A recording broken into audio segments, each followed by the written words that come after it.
grabación. Empezamos a grabar la clase y ponemos sala de espera. Ok, chicos. Bueno, el día de ayer hemos comenzado con esta actividad que la vamos a revisar al final de las diapositivas. Como saben, aquí pueden leer, dicen 23 diapositivas en total. Estamos en las 5. O sea, dentro de 18 diapositivas más ya vamos a poder entender para qué hemos hecho esta actividad. ¿Ya? Y la idea era hacerla de una vez porque necesito que ustedes conozcan que hay varios tipos de cambio de varios países y que esos tipos de cambio evidentemente nos dan resultados bastante relevantes, ¿no? Sobre cómo están evolucionando con el paso de los años, cómo es que esos tipos de cambio evidentemente son variables que no se mantienen fijas, ¿no?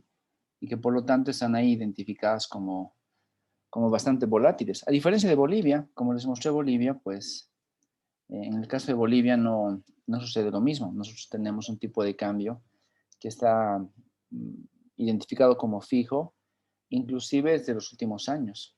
O sea, me refiero más o menos a casi 7, 8 años que estamos con un tipo de cambio fijo. Y esos son elementos que vale la pena tomar en cuenta, ¿no? Sobre todo para comparar, por ejemplo, ¿no? Los países, tal como los hemos visto, no solamente de Latinoamérica, sino también en el mundo entero, ¿ya? Así que para completar la idea del día de ayer, y todavía no viendo el tema de la masa monetaria, que eso como les dije, lo vemos más adelante, por ahora vamos a ver esto de las variables que seguramente ustedes han encontrado ayer, y les voy a mostrar esto con la base de datos del Banco Mundial. Y bueno, ahí lo ven. Bueno, este es el PIB, ¿no? Así que lo que vamos a hacer es buscar la tasa de cambio o tipo de cambio. Bueno, aquí está uniéndose a la clase. Tipo de cambio. Tasa debe ser. Creo que lo vamos a encontrar como tasa, ¿no? Tasa de cambio. A ver qué aparece. Debería aparecerme ya la variable que hemos comparado ayer. Ok, no me aparece. A ver, si en 2 ocasiones más no me aparece, dejo esta alternativa para más adelante. Normalmente me aparece acá en indicadores en general la parte de desarrollo. Habrá, ok, tal vez es por ese problema. Borramos selección y aquí ponemos cambio. Tipo de cambio, ok, será tipo de cambio entonces. Bien, vamos a ver tipos de cambio. Ven, aquí estamos seleccionando tipos de cambio.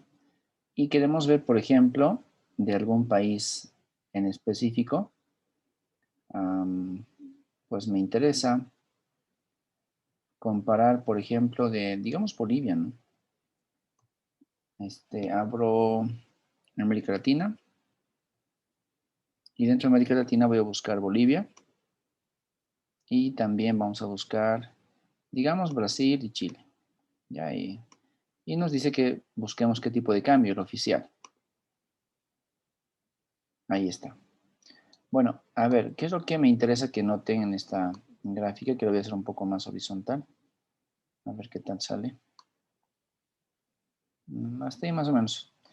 Bueno, miren, tal como se evidencia, tenemos aquí 3 países, ¿no? En azul está Bolivia, Brasil en amarillo y Chile está aquí en verde.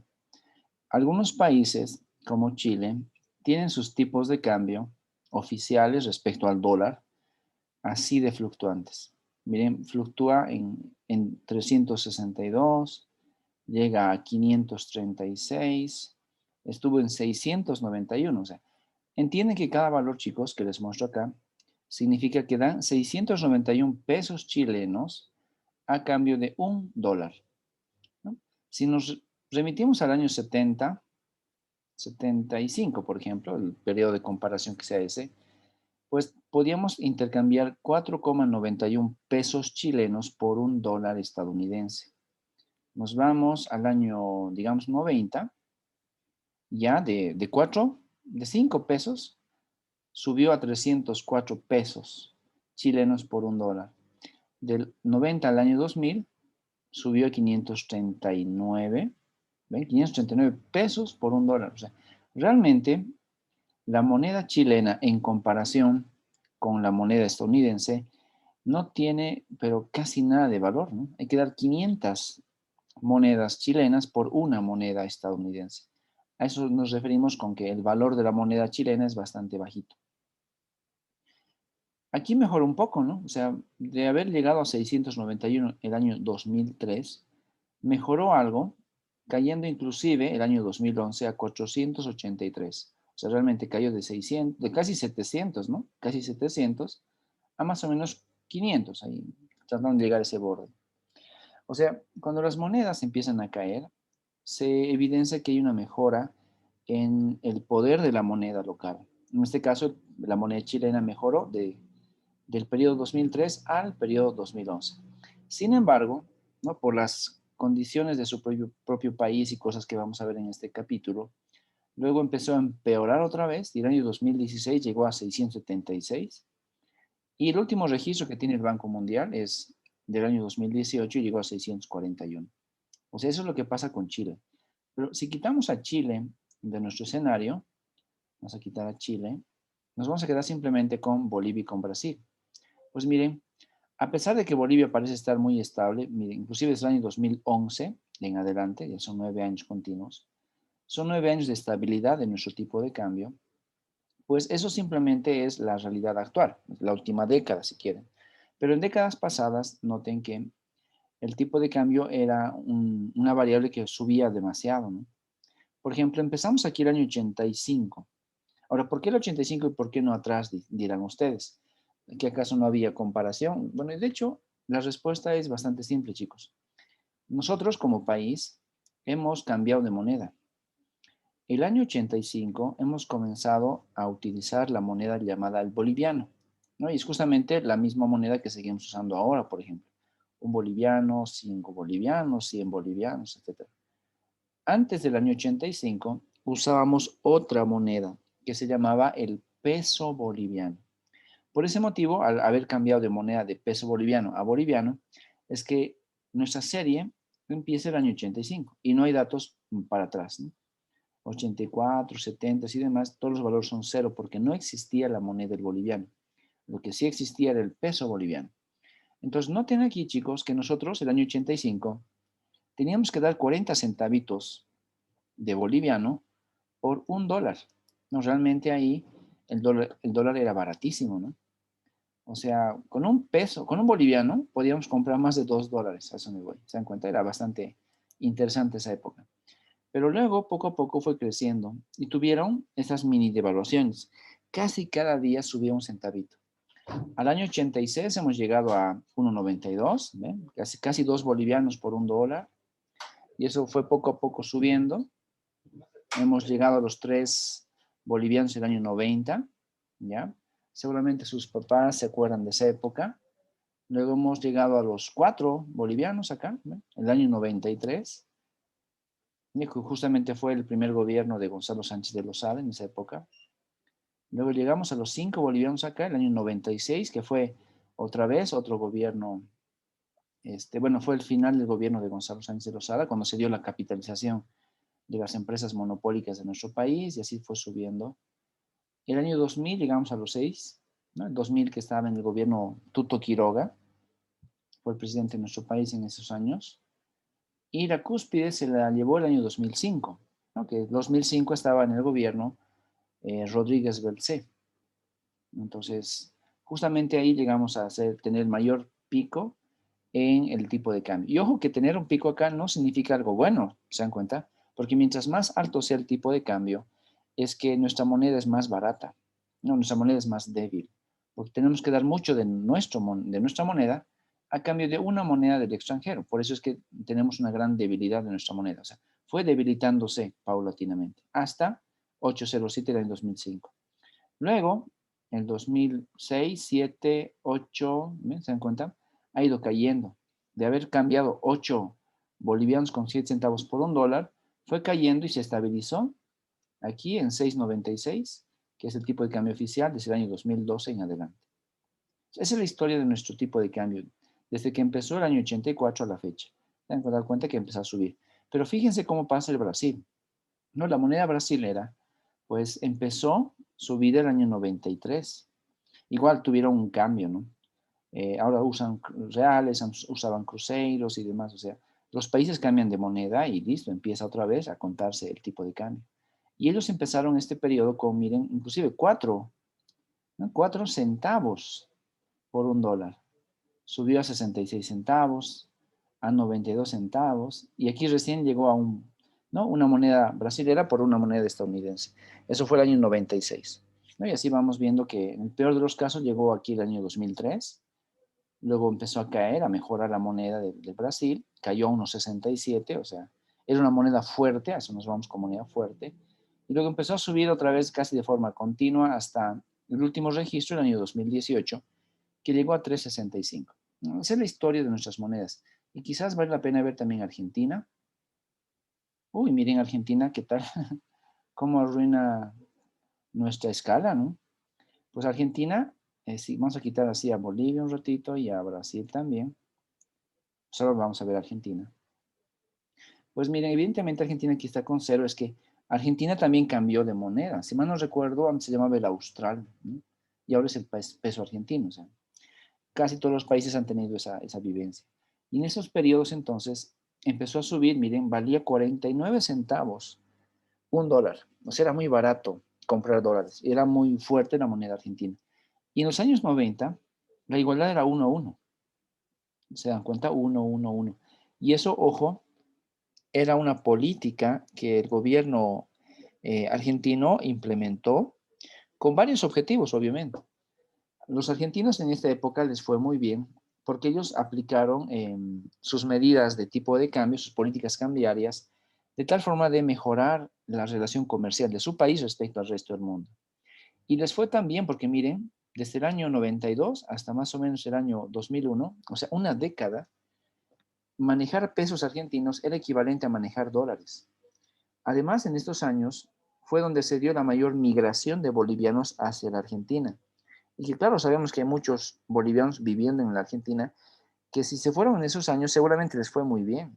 Porque claro, ganaban aquí en Bolivia, digamos, 500 bolivianos, pero se iban a la Argentina y ganaban 500 pesos, que era equivalente a 500 dólares.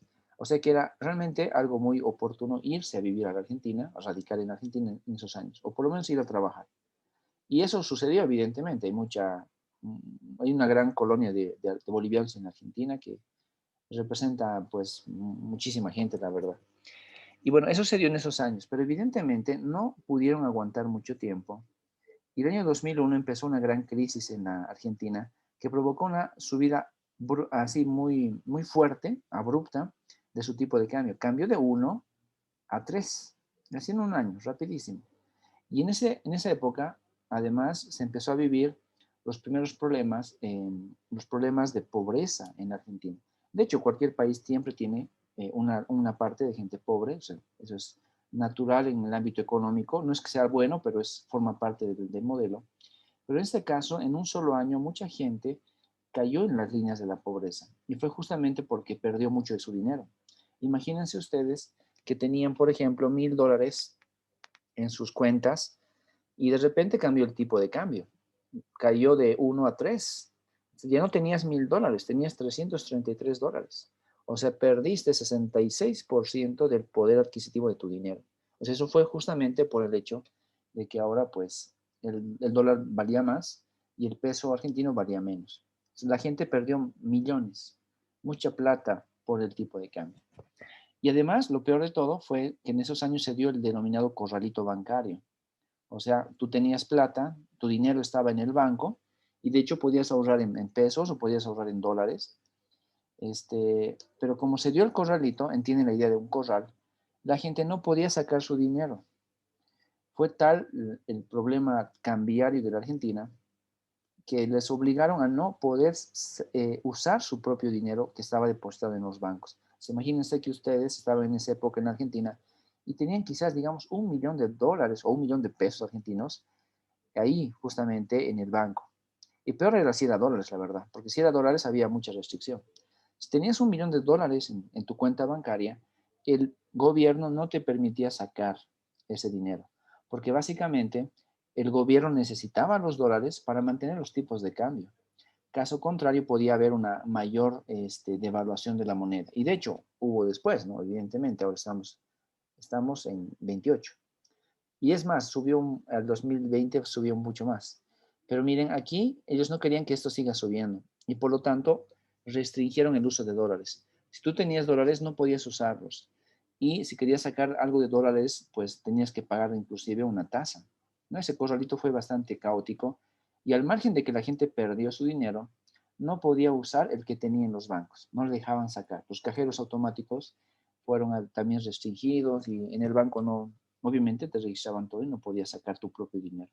Así de complicado se dio la vida en la Argentina. ¿Y todo por qué? Porque no supieron administrar de forma adecuada sus tipos de cambio, ¿no? Y a eso vamos a llegar al final de esta unidad, a analizar los problemas de los tipos de cambio y cómo es que estos se pueden ir empeorando, como el caso argentino. Pero al margen de esos países, me gustaría que vean, por ejemplo, a ver, por ejemplo, Colombia, ¿no? Que es un país interesante. Y miren cómo aplasta Colombia a Argentina. Quizás Ecuador, bueno, Ecuador usa el dólar, ¿no? Pero vean cómo pasó el tema del Ecuador. Y quizás, digamos, México más. Paraguay y Perú. Veamos todos de una vez. O sea, la idea de su tarea de ayer era que ustedes conozcan sus tipos de cambio, porque en algún momento los íbamos a comparar. Y veamos acá qué tengo, ¿no? De hecho, voy a quitar Perú, está muy chiquito. Voy a quitar México, también lo voy a quitar, ven, verde está aquí al final, o sea, no ayuda en nada al gráfico. Y Ecuador lo voy a dejar, porque Ecuador sí me interesa que ustedes lo analicen. Miren, el amarillo que ven ustedes en la pantalla es el Ecuador. Evidentemente Ecuador tenía su propia moneda. Y esa moneda pues tenía unos valores bastante interesantes en esas épocas. ¿No? Estamos viendo acá que tenías que dar 2.564 pesos ecuatorianos por un dólar. Estamos hablando del año 95. Y esto empeoró al 96, que tenías que dar 3.200 en realidad, ¿no? Redondeando ahí. Y luego empezó a empeorar, en el 98 tenías que dar casi 5.500 pesos ecuatorianos por un dólar. Y la debacle se dio acá arriba, el año 99. Tenías que dar 11.700, casi 11.800 pesos ecuatorianos por un dólar. O sea, el valor de la moneda ecuatoriana era pues demasiado baja, 11.000 pesos. Se dan cuenta tener que dar 11.000 bolivianos por un dólar. O sea, realmente deberíamos manejar la moneda en saquillos, en carretillas, en bolsas grandes, ¿no? Porque no abarcaría ninguna carterita ni ninguna billetera para manejar tanto corte de dinero. Entonces al Ecuador le estaba yendo muy mal. Su tipo de cambio estaba así y seguramente su masa monetaria también estaba horrible porque tenía muchos problemas con ese tipo de escenarios y eso le obligó al Ecuador, porque fue el único país que lo hizo, ¿no? Le obligó a cambiar su moneda. Tuvo que eliminar su moneda en el año 99 para adoptar el dólar estadounidense a partir del siguiente año. Por eso es que a partir del año 2000 en adelante, el tipo de cambio, eso ya es Ecuador, ¿no? Ya no se nota Ecuador, básicamente se vuelve uno, porque estamos usando el dólar de los Estados Unidos de Norteamérica. Así que esa es la idea. Argentina la voy a quitar porque Argentina no sube mucho más de 28, ¿no? Chao Argentina. Ahí es, 1, 1, 1. O sea, Ecuador siempre va a tener un tipo de cambio de 1 porque cambia un dólar por un dólar, ¿no? De ahí va el valor de 1 en su tipo de cambio. Pero si bien Ecuador la pasó muy mal y tuvo que tomar esas medidas por no administrar adecuadamente su tipo de cambio, pues algo similar sucede en Colombia y en Paraguay, ¿no? Pues miren, tanto Colombia como Paraguay tienen comportamientos bastante parecidos y quizás incluyo a Uruguay. Vamos a ver si está Uruguay por acá. A ver si entra Uruguay. No, está muy bajito Uruguay. Venezuela. Está peor Venezuela. Ni datos tiene Venezuela, así que le quitamos. Chao Venezuela y chao Uruguay. Bueno, me quedo por ahora con estos dos, Paraguay y Colombia. Pues miren, algo que nos llama la atención en los tipos de cambio es que a pesar de que Paraguay y Colombia ni siquiera comparten fronteras porque están alejados, ¿verdad? Bolivia está al medio, eso me voy más o menos. Pues Colombia y Paraguay, chicos, miren, tienen comportamientos muy similares, ¿no?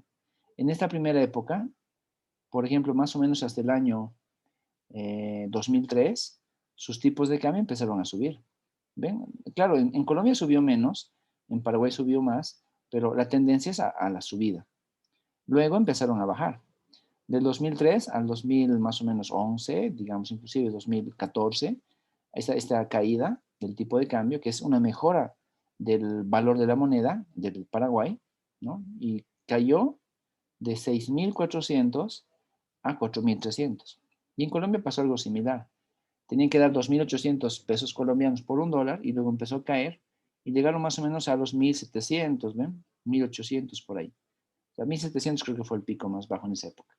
Pero por lo menos algo pasó aquí, algo pasó entre Paraguay y Colombia y quizás otros países más, que provocó que esto vaya cayendo. Pero luego también sucedió que empezaron a subir. Entonces, 2014 a 2016, como notan, 14, 15 y 16, aparecen estas subidas. Y luego se mantiene así medio alto el valor. En el 2018, por ejemplo, para Colombia, tienes que dar casi 3.000 pesos colombianos por un dólar. Y en el Paraguay es algo parecido, 5.700. Es casi el doble, pero el comportamiento es muy parecido. Así que miren, chicos, hay mucha información interesante que nosotros podemos rescatar de esa base de datos del Banco Mundial, que nos lo grafica, evidentemente, el Google, pero que eso pues, es muy interesante para ir analizando, ¿no? Eso pasa si estamos viendo por ahora esto que es Latinoamérica, pero vámonos a ver otro continente, ¿ya? O sea, sé que hicieron muchos el tema europeo, así que vámonos a Europa, ahí está Europa, y veamos a ver, quizás Alemania está por ahí, ok, Alemania, voy a quitar Colombia, para que vean cómo Alemania fluctuaba hasta el año 2000, ahí está. Ok, miren, el tipo de cambio de Alemania, el marco alemán, que era la moneda hasta el año 98, era bastante fuerte. ¿Por qué me refiero a fuerte? Porque no fluctuaba tanto como de otros países. Miren, estuvo en 4 por mucho tiempo, luego bajó inclusive a 1,80, subió un poquito a 2,90 y se mantuvo por 1,60 y terminó la última vez en 1,76. O sea, el marco alemán, siendo Alemania el país más poderoso de la parte europea, pues tenía un tipo de cambio no tan fluctuante, ¿no? Empezó en 4 más o menos en los años 60 y para los años 90 pues terminó en casi 2, o sea, más o menos la mitad. O sea, bastante estable. Nos vamos a ver qué otro país eran ustedes. España, ¿no? Ahí está España. Miren qué diferencia entre Alemania y España. El tipo de cambio de España, que es la peseta española, evidentemente mostraba una gran debilidad del país. Y es más, cuando ustedes analicen la economía europea, quizás algún día lo tengan que hacer, una conclusión que van a encontrar es que España, junto con Italia y de alguna forma Grecia también, algunos países ahí cercanos a Grecia, eran los países más débiles en términos económicos y que casi no entran a la zona euro. Y también casi pues no son admitidos dentro de la Unión Europea. Aunque más era la zona euro, ¿no? La Unión Europea era más de tipo político y comercial, pero para que puedan usar la zona, o sea, la moneda del euro, o sea, entrar en la zona euro, esos países tuvieron que hacer muchas cosas. Alemania la pasaba muy bien porque Alemania pues es demasiado estable. Vean su moneda es aquí abajo, ¿no? Pero en cambio España, si bien estuvo estable, eran como 60 pesetas por un dólar. 70 pesetas por un dólar. Y llegamos, a ver, este año, el 85, ¿no? Hace 35 años más o menos, llegamos a 170 pesetas por un dólar. Mientras en Alemania tenías que dar casi 3 marcos por un dólar, en España necesitaba 170 pesetas por dólar. Eso significa que la moneda española era muy débil. Imagínense viajar de España a Alemania, que claro, pasas Francia y llegas a Alemania, es fácil nomás llegar. Pues tenías que llevar muchas pesetas, ¿no? Porque con esa cantidad de pesetas, luego cambiabas por marcos alemanes y comprabas cosas en Alemania. Entonces, transitar por Europa con tantos tipos de monedas era realmente un dolor de cabeza, porque tenías que usar pesetas en España, tenías que usar francos en Francia, marcos en Alemania y demás. Y veamos también qué pasa con Francia, creo que está aquí cerquita. Ahí vemos Francia. Y, ok, Francia, ¿no? Entonces ahí ya nos da una idea de que evidentemente Francia y Alemania, que además son las dos economías más poderosas de la zona euro, pues comparten algo, ¿no? Sus tipos de cambio son muy estables y muy parecidos. Y por otra parte, España, que era muy débil, vamos a ver Italia, Italia también era muy débil, son los que tienen tipos de cambio bastante elevados. ¿Es Italia? Ojo, miren cómo está Italia. Así de horrible está el tipo de cambio de Italia. Y digo que es horrible porque su moneda no valía nada, ¿no? La lira era la moneda de Italia, pues llegaba inclusive a reportar 1900 liras por un dólar, ¿no? ¿Se dan cuenta? Entonces, otra vez con eso ratificamos que esos indicadores de países débiles, España débil, Italia débil y demás, tienen mucha relación con sus tipos de cambio también demasiado elevados. Así que un indicio para darnos cuenta de que un país está quizás identificado como próspero, como fuerte, como productivo, como competitivo, es pues revisemos su tipo de cambio. No es una regla, evidentemente, no es una regla, pero por lo menos es una gran realidad el analizar esto. La mayoría de las veces, tipos de cambio altos significan países débiles.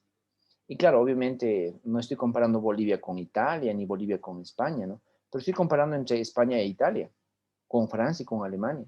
Son países que están compartiendo muchos territorios, ahí están en Europa, comparten comercio, comparten culturas y demás, y están lado a lado. Ahí sí se los puedo comparar. Y en estos cuatro nada más, ¿no? Puedo pasar tranquilamente de España a Francia, de Francia a Alemania y de Alemania hasta Italia, o sea, hacer un tour, pues debería ser, si es que hubiera estado en esos años por Europa, pues debería llevar realmente muchos dólares para ir luego cambiando billetes y monedas, pero por doquier. El peor de los casos era evidentemente Italia. Si llevabas dólares y tenías que cambiar por la moneda local, pues te van a dar muchos billetes, ¿no? Por un dólar. 1700 liras por un dólar, ¿no? Y así va. Quizás Grecia más, y ahí terminamos esta parte, a ver si lo encuentro, Grecia. Ahí está Grecia. Grecia debería darme algo. Ok, Grecia se parece a España. Ya, o sea, Grecia y España están por acá. Solo Italia es la que peor lo ha pasado. Y ahí va. Veamos qué tan feo está Grecia. Sí, miren. Grecia, chicos, como ven, evidentemente tiene un comportamiento bastante elevado. Y se comporta de una forma muy parecida con España, ¿no? Aquí tienen estos picos que van subiendo. Y si bien España se estabiliza, pues Grecia no lo hace. Y Grecia empieza a subir y subir y subir. Y sube tanto que, pues, en esta época del, del inicio de la zona euro, pues casi no entra. Tuvieron que hacer muchas inversiones desde el punto de vista gubernamental para que Grecia entrara a la zona euro.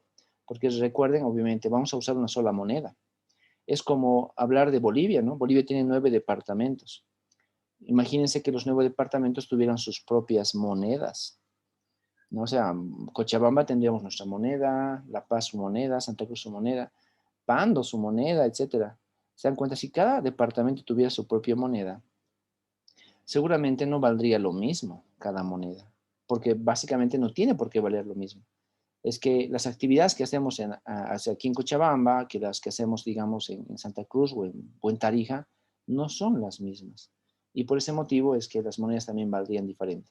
¿Cómo me doy cuenta que no es lo mismo? Pues fácil, chicos.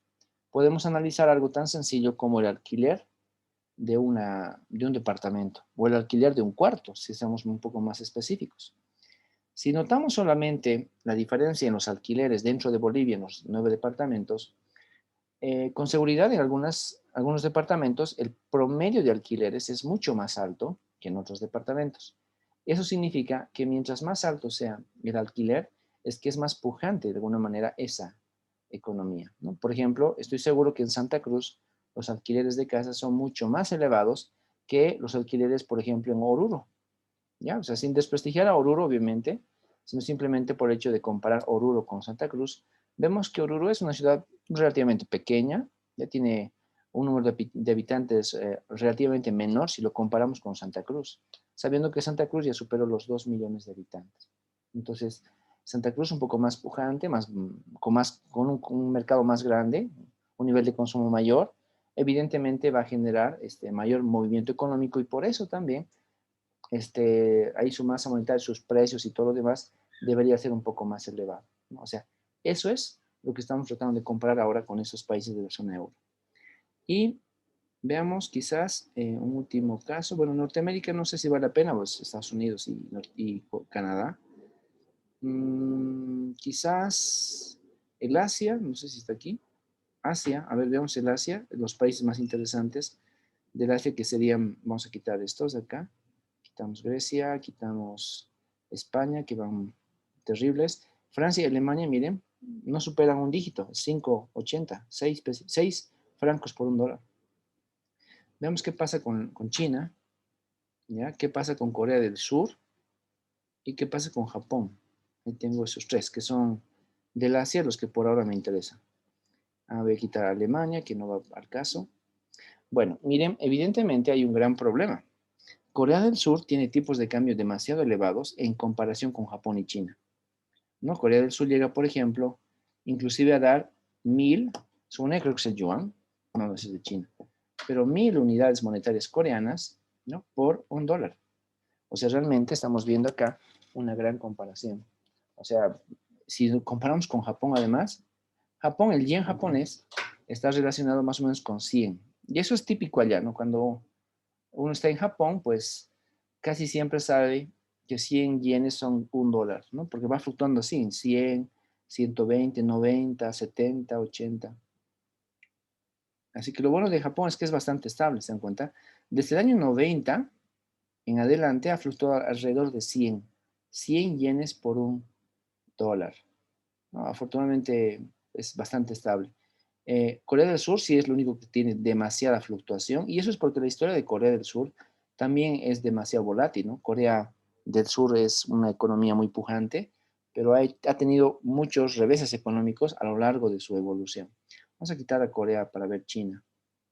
Y vemos finalmente la China, ¿no? Entonces la China es lo interesante, tiene un comportamiento muy parecido al boliviano. Su tipo de cambio es 6,62, miren. Y al final creo que el año 2020 llegó a 6,90 más o menos. O sea, hablar del poder adquisitivo de la moneda china respecto al dólar es casi lo mismo que hablar del poder adquisitivo del boliviano respecto al dólar. Si nos fijamos, es como si pudiéramos cambiar una moneda de la China con una moneda de Bolivia, ¿no? Por los tipos de cambio serían básicamente equivalentes. Sin embargo, el de la China pues se ha mantenido así por muchos años. Mira, estuvo así entre 8 y 7 y demás por acá.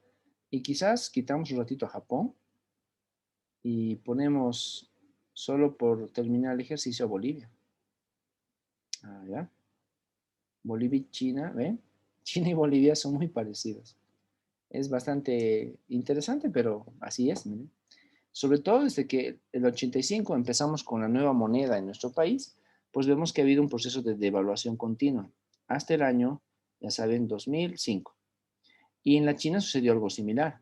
Desde los años 80 subió bastante su tipo de cambio hasta estabilizarse en los años 90. Luego se estabilizó mucho tiempo y casi coinciden con Bolivia, ¿no? ¿Se dan cuenta acá? Ambos empiezan a bajar sus tipos de cambio. Y si bien Bolivia lo mantuvo fijo, pues en promedio la China también está por ahí, ¿no? Si bien esto está un poquito por encima, luego baja y vuelve a subir, pues un promedio va más o menos por acá, cercano a, digamos, los 6,20, 6,30 yuanes por dólar. Entonces China y Bolivia, por alguna razón, tienen tipos de cambio bastante parecidos. Esta es una de las gráficas más curiosas que existe. Y eso es, chicos. Entonces, por favor, como estamos en un curso de macroeconomía, entiendan que cualquier variable que tomemos en cuenta me sirve para poder entender el comportamiento de mi país. No, no siempre me da un tipo de comportamiento para ver, por ejemplo, comparaciones. O sea, aquí no puedo comparar Bolivia con China. No puedo decir que China y Bolivia están en igualdad de condiciones, porque de hecho sabemos que no están. Pero por lo menos, si quisiera ver el tema del comercio y facilitarme el comercio, el solo hecho de conocer que la China y Bolivia tienen tipos de cambio similares, ya me dice más o menos cuál es el costo de vida en la China y cómo es que yo podría costearme un viaje a la China y tal vez cuánto dinero necesitaría para llegar a la China. ¿no? O sea, y estar ahí con dinero suficiente para quizás visitar, ser turista o hacer negocios, ¿no? Así que conocer los tipos de cambio es muy relevante para todos nosotros en general, ¿ya? Y bueno, eso es lo que seguramente vamos a ver al final de esta unidad cuando revisemos las tareas de ustedes y lo que seguramente han encontrado. Y por eso me llamaba la atención que algunos me decían que no encontraban variables, pero miren cómo yo sí, y esto, ojo, es información del Banco Mundial y son justamente gráficas, que es lo que les había pedido para la tarea del día de ayer. Ok, ven chicos, esa es la idea. ¿Algún comentario que tengan quizás sobre esa comparación? Ok, entonces vamos acá, vamos a la pantalla completa. Y aquí en la pantalla completa retomamos nuestro avance de la unidad 4, ¿no? Y ya avanzamos con nuestra actividad de clases. Bien, bueno, el día de ayer uno de ustedes me preguntó de qué depende que el tipo de cambio fluctúe, ¿ok? Eso vamos a tratar de responder el día de hoy, ¿no? De una forma tal que todos ustedes puedan no solamente comprender por qué fluctúa, sino también quizás ustedes puedan identificar las razones por las que lo hace y las razones por las cuales lo haría, ¿no? O sea, como una posibilidad hacia el futuro, a eso me voy. Ahora, ¿y por qué no nos interesa el futuro? Pues recuerden que ayer les comentaba que en la época electoral de nuestro país, muchas autoridades, bueno, muchos candidatos, obviamente el nombre que tienen, muchos candidatos, pues especularon sobre el tipo de cambio de nuestro país. Algunos dijeron que lo iban a mantener fijo.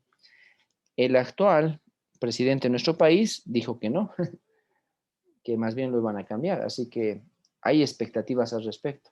Si bien pudo haber sido solamente un comentario como parte de la campaña política de hace un par de meses atrás, pues no deja de ser una posibilidad. ¿Ya? O sea, puede ser que el tipo de cambio en nuestro país vaya a cambiar. Y con eso ya les damos a ustedes una primera idea de que cambiar los tipos de cambio es de alguna manera también una decisión política. ¿Ya? Entonces no siempre es una decisión, digamos, técnica. A veces también forma parte de decisiones políticas, de qué es lo que yo, como digamos, como gobierno, pienso que es lo mejor para mi país. Entonces, por ese motivo, y es una razón de por qué los países podrían cambiar sus tipos de cambio. ¿Ya? Así que en Bolivia no se ha dado todavía el caso de que sean temas políticos. En Bolivia casi siempre han sido temas principalmente técnicos los que han originado el cambio de nuestros tipos de cambio. ¿Ya? Pero, solo para acabar la idea, no se olviden que les mostré hace rato Argentina, ¿verdad? Y les dije que en Argentina, en los años 90, pues la pasaron muy bien, una economía muy próspera. Los argentinos no necesitaban visa para ir a Estados Unidos. Es más, decían muchos de ellos, ¿no? Así es como se comenta en los estudios, que un argentino promedio, o sea, ni siquiera un argentino millonario y demás, un argentino promedio de clase media, podía ahorrarse unos cuantos pesos y a irse de vacaciones, irse de shopping a Miami un fin de semana y volver para el domingo en la noche, de tal forma de que el lunes vuelva a trabajar. O sea, a ese nivel llegaron de, digamos, de estabilidad y de poderío económico los argentinos en los años 90. Y de hecho, bueno, era cierto que los argentinos no necesitaban visa para entrar a Estados Unidos. Ya después del corralito bancario del año 2000, 2001 en adelante, pues sí, ni modo, se cambió la situación y les quitaron, ¿no? Ese privilegio. Los argentinos después, igual que muchos de los países que estamos por ahí, pues tenemos que tramitar una visa para entrar a Estados Unidos. Así que bueno, así de interesante fue. Pero eso fue una medida de política. Ahora, ¿qué tipo de políticas podemos encontrar por parte de los países identificados y además cómo los clasificamos? Bien, para eso están ustedes viendo en la pantalla la tabla 8.2. Ahora, esta tabla, si bien no se nota muy visible en esta diapositiva, bueno, vamos a hacer de zoom para empezar una cosa, pero dos, esta tabla la he extraído del capítulo 8 del libro base de este curso. Así que les invito a que revisen también el libro, chicos. No solamente es ver las diapositivas o asistir a la clase, también, bueno, como cualquier estudiante universitario en todo el mundo, pues tenemos que recurrir a los libros, ¿no? Por ese motivo, esta tabla ahí está con su respectiva denominación, tabla 8.2, es que es la segunda tabla que aparece en el capítulo 8 del libro de Sach Larraín, ¿ya? Y bueno, ¿qué es lo que nos dice esta tabla? que está obviamente desactualizada, es del año 2008. Pues nos dice algo que quizás sigue manteniéndose en la actualidad. Nos dice que hay sistemas cambiarios de diversa índole. Por ejemplo, esto que vemos aquí en el lado izquierdo, voy a ir marcándolo aquí con una pluma. Este sistema cambiario, dice, sin medio legal, hace referencia sobre todo a países que no tienen moneda. Por ejemplo, Ecuador no tiene moneda, El Salvador tampoco, Panamá tampoco, que son tres países que nosotros los conocemos bastante bien. Entonces, miren, si uno está, por ejemplo, transitando por Ecuador, por El Salvador o por Panamá, pues sí o sí se va a topar con el dólar como moneda oficial. Si ustedes viajan a esos lugares con dólares, entonces van a estar tranquilos porque no hay que cambiar monedas, ¿no? Así que ese es un tipo de sistema. El gobierno de nuestro país puede decidir hacer lo mismo y quizás sabe que nuestra política monetaria es muy complicada. El Banco Central quizás hace, no sé, bien o mal su trabajo, en todo caso mal su trabajo, y decide, por lo tanto, obviar al Banco Central, o sea, eliminarlo, y simplemente usar la moneda de otro país.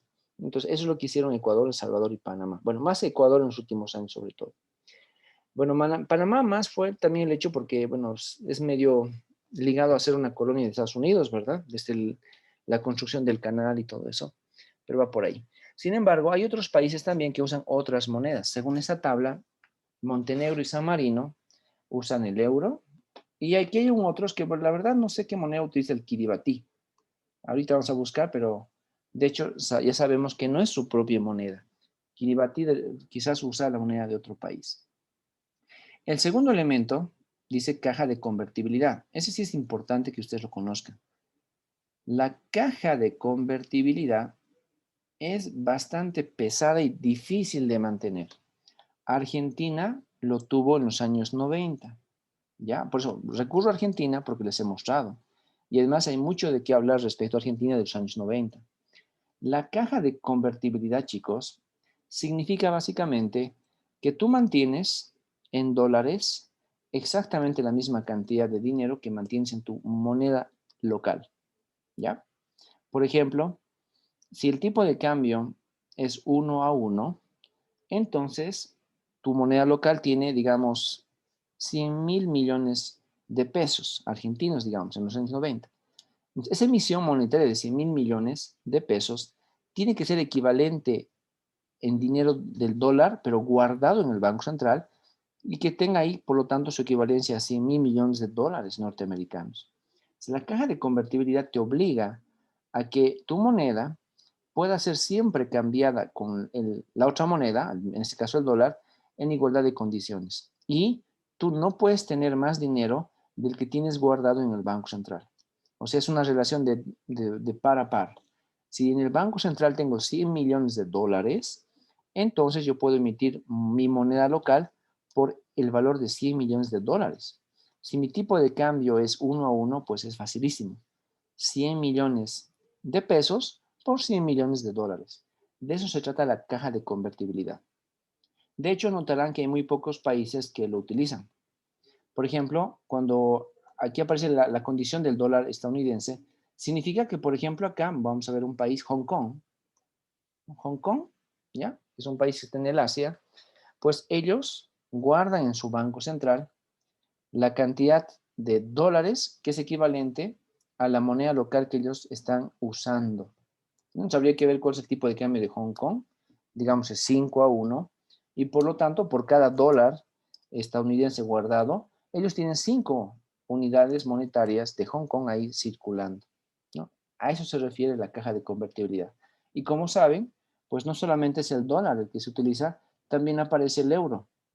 Y aquí, bueno, Bosnia y Herzegovina, bueno, Bulgaria, ¿no? Bulgaria, que en esos años, 2008, evidentemente, pues no era un país tan pujante que digamos, y está ahí en la zona del medio de entre Europa y Asia, pues Bulgaria, ya saben, usaba su propia moneda, pero también tenía tanto de su dinero guardado en euros en su banco central. Ahora, Bolivia, ¿por qué no lo hace? Bueno, en primer lugar, Bolivia no utiliza esa caja de convertibilidad de la moneda local por la moneda extranjera, Porque Bolivia lo que tiene es en el Banco Central reservas de dólares, reservas de oro, reservas de otros tipos de metales preciosos, reservas de otras monedas también, digamos el euro, y la moneda del FMI, DEX, los derechos especiales de giro. Esa D, una E y una G, DEC. Entonces, Bolivia usa toda una canasta de monedas para tenerlas resguardadas ahí en el Banco Central. Claro, evidentemente lo más importante son los dólares, ¿no? Tiene un montón de dólares guardados en el Banco Central, pero también usa otro tipo de monedas, ¿ya? Así que Bolivia no está en ninguno de los dos sistemas, ¿no? En el sin medio de cambio legal o en caja de convertibilidad, y por lo tanto lo que hace es utilizar un tipo de cambio convencional. Y ahí aparece justamente la idea de que esto es convencional. ¿Ok? A ver, busquemos ahí a Bolivia, a ver dónde aparece.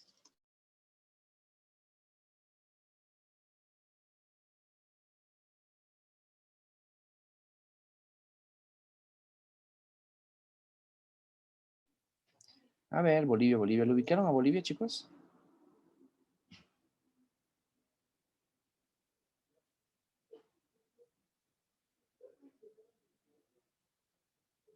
Ok, no está aquí Bolivia, ¿no? Está Argentina, se da Belice, Emiratos Árabes y se va a otras lechas. Aquí Burkina Faso, Bután y demás. Ok. En esta, que es un sistema de tipo de cambio convencional, no está Bolivia, pero ahorita les muestro dónde sí está, que es en la siguiente diapositiva. Ahora, ¿por qué no está? Leamos el enunciado, quizás lo vimos mal. Ok, dice tipo de cambio fijo. Ok, primera razón. Bolivia, a pesar de que mantiene fijo su tipo de cambio, este no está identificada como tal. Es más, si ustedes le preguntan a la autoridad del Banco Central de Bolivia si nuestro tipo de cambio es fijo, les va a decir que no.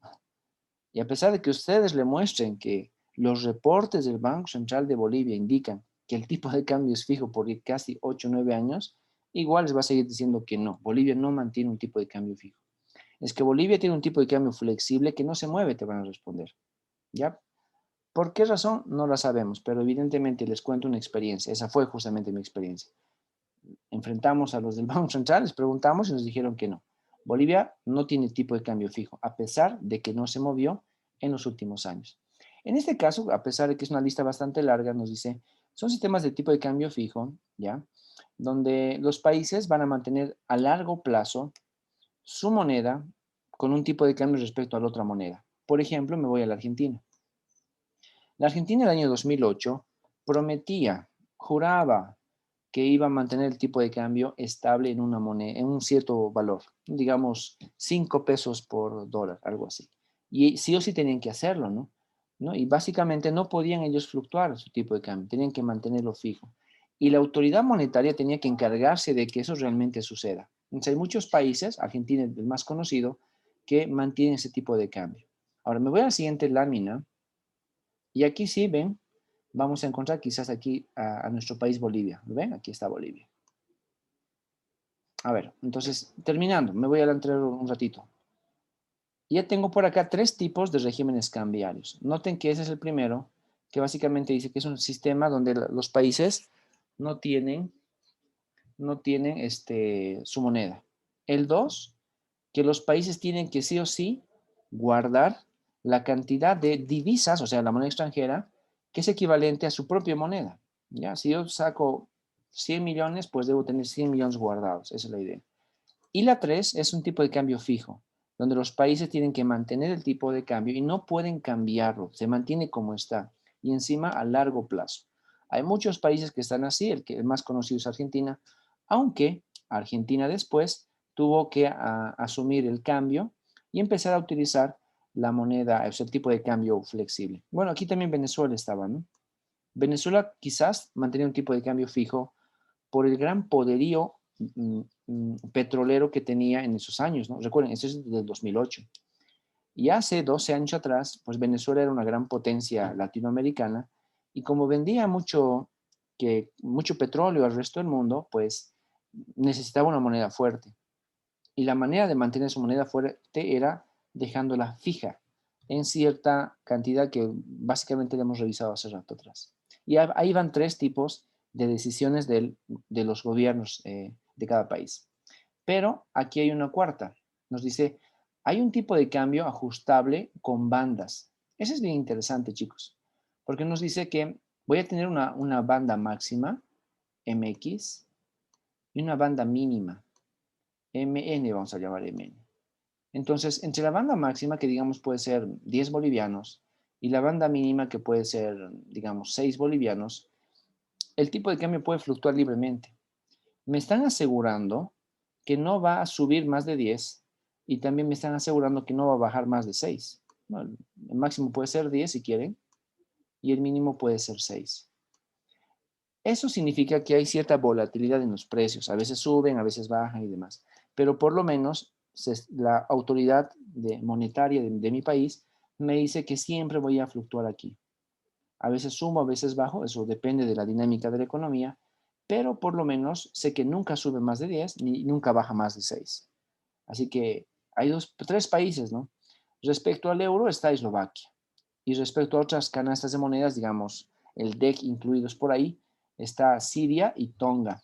¿Ya? Son básicamente muy poquitos países que asumen este que es el cuarto régimen cambiario que podemos analizar por ahora.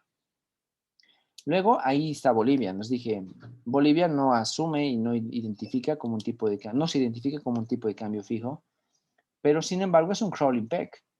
El crawling peg, que significa mini devaluaciones. ¿Ya? O sea que cada día había una devaluación, cada día cambiaba el tipo de cambio. Y Bolivia, Costa Rica, Nicaragua estaban haciendo ese tipo de mini devaluaciones respecto al dólar. Ah, y China también, miren, quizás China por eso es muy parecida a Bolivia, porque ambas comparten la misma política también. Y respecto a otras monedas están Azerbaiyán, Botswana e Irán. O sea, pero básicamente se conoce como el quinto régimen denominado crawling peg.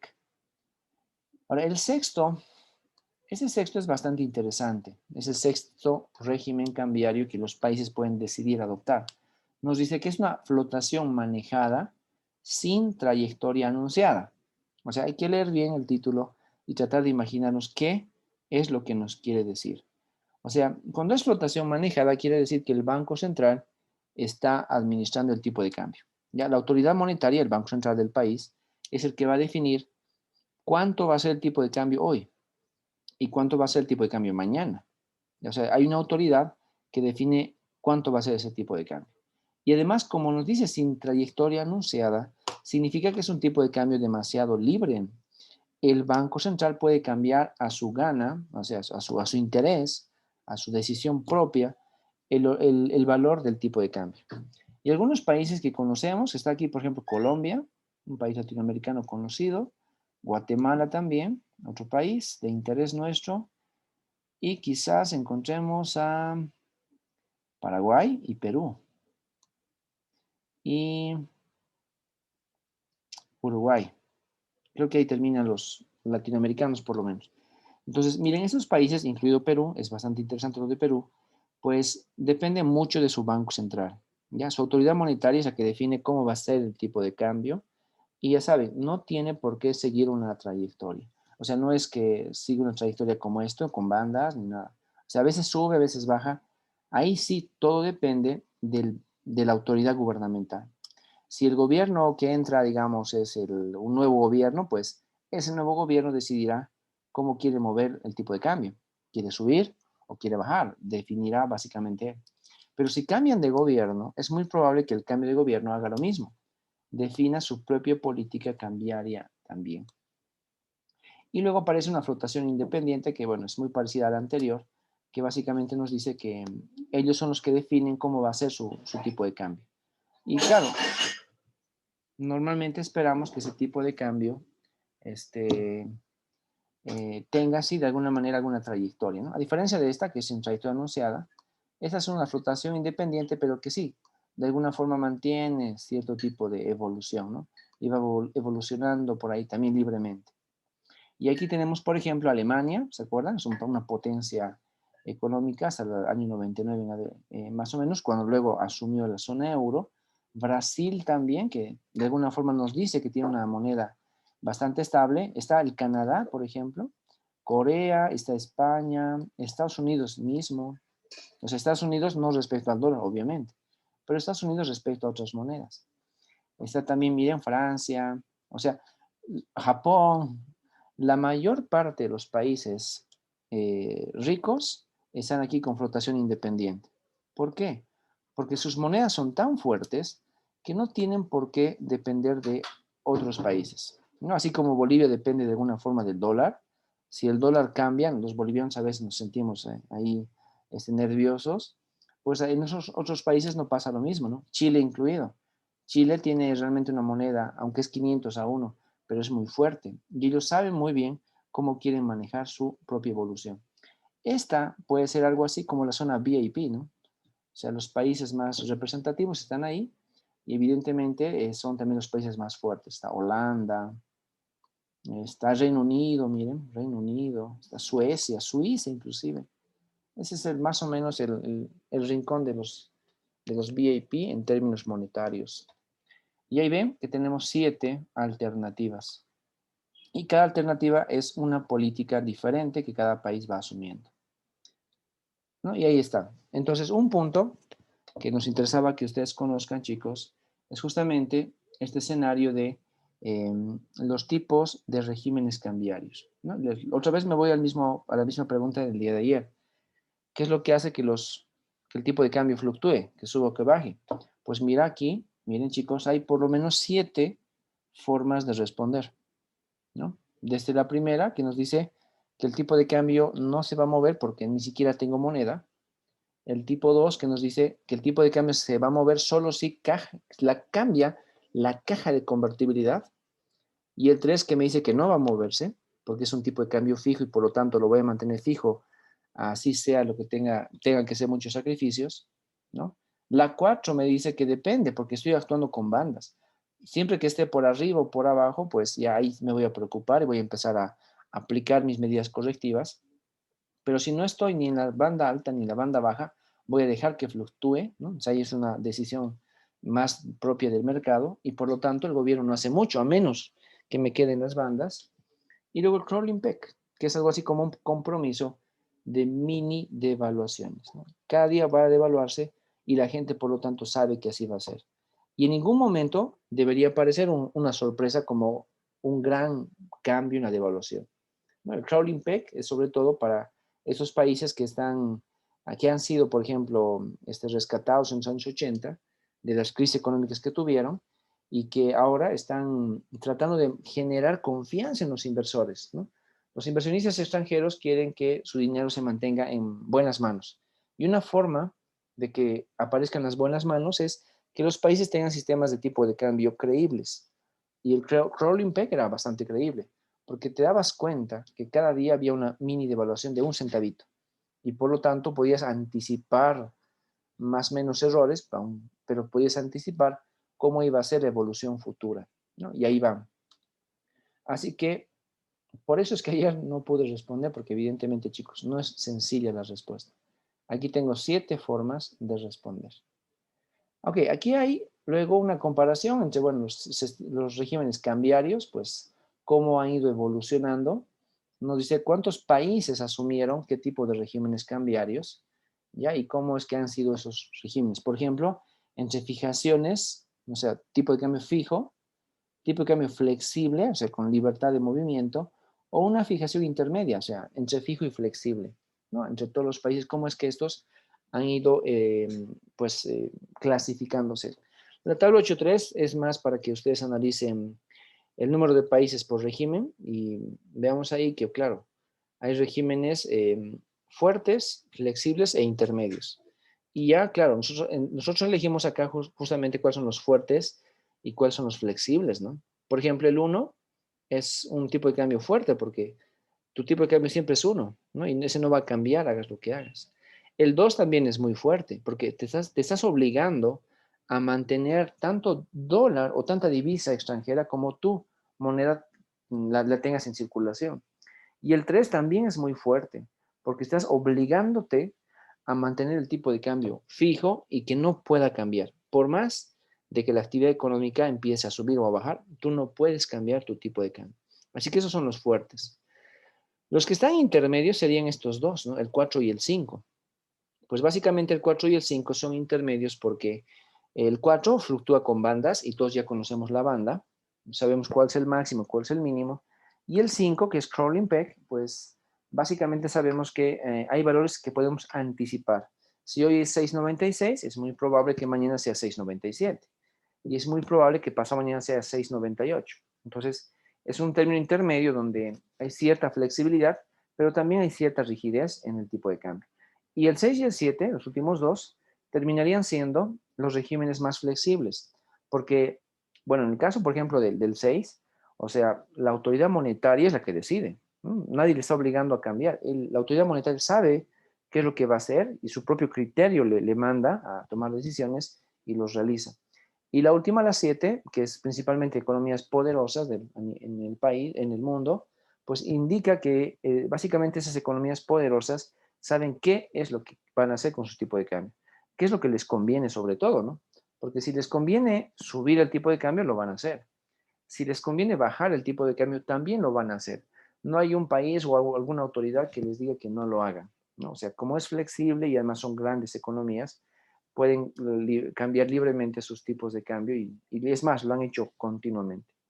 Si hiciéramos gráficas, ¿no? de todos los países con la base de datos del Banco Mundial disponible, que claro, no es de todos los países, obviamente, no hay de todos, pero de la mayoría existen, seguramente ahí notaríamos la diferencia entre los regímenes. Algunos más fijos que tratan de ser poco fluctuantes y algunos más flexibles, como el 6 y el 7, que pueden subir y bajar casi libremente. Y ahí está la clasificación y por lo menos son algunos países analizados en este contexto. Claro, son como 200 países, pero aquí tenemos la mitad más o menos analizado. Y eso es. A ver, chicos, hasta aquí alguna pregunta que tengan, algún comentario, tal vez. Los escucho.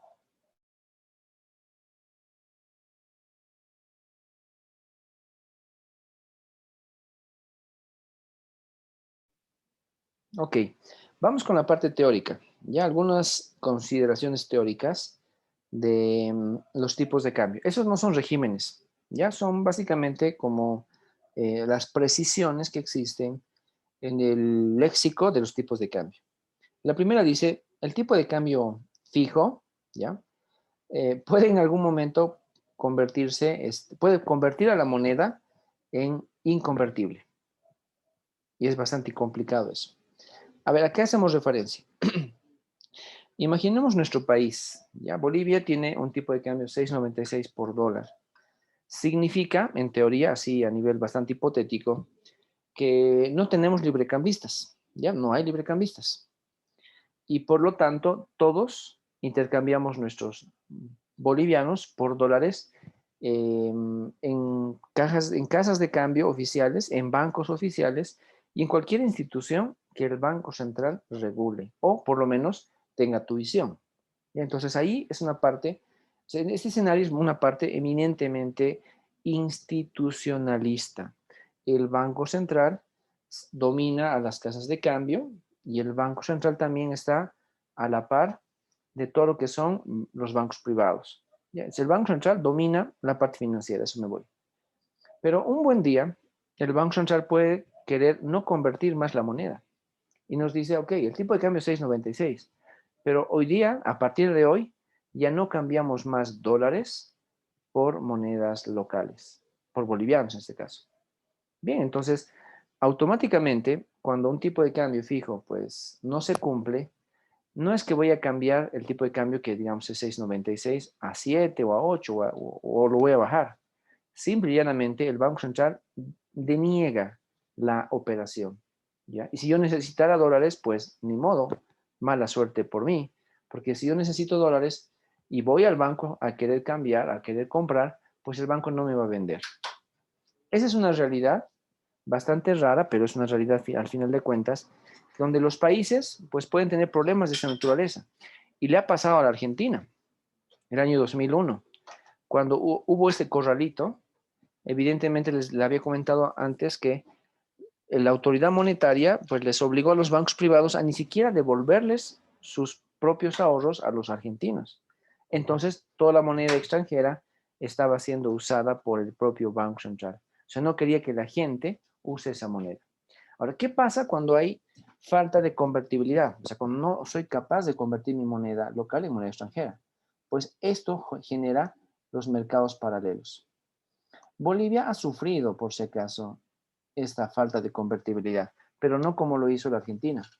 Bolivia en los años 80, y eso quizás sus papás o sus abuelos se acuerdan, chicos, en los años 80 Bolivia vivió la gran crisis de la hiperinflación de los años 83-84, y todo eso trajo realmente muchas heridas a la economía de nuestro país.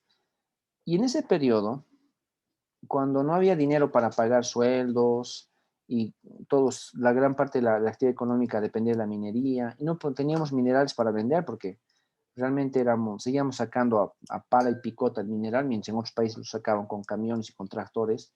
Realmente éramos muy poco productivos, ¿no? Lo pasamos re mal en la década de los 80 y el gobierno, pues a partir de la política cambiaria, no quería que la gente ahorre en dólares, porque imagínense, había una hiperinflación.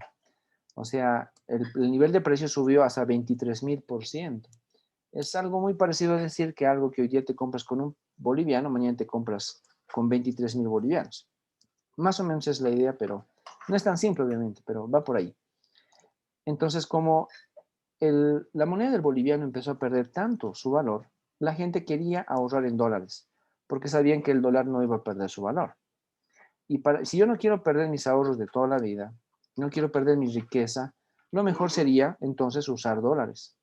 Pero el gobierno se negó y por lo tanto no se negó de una forma rotunda, pero se negó a cambiar muchas monedas locales por moneda extranjera porque tampoco tenía con qué cambiar.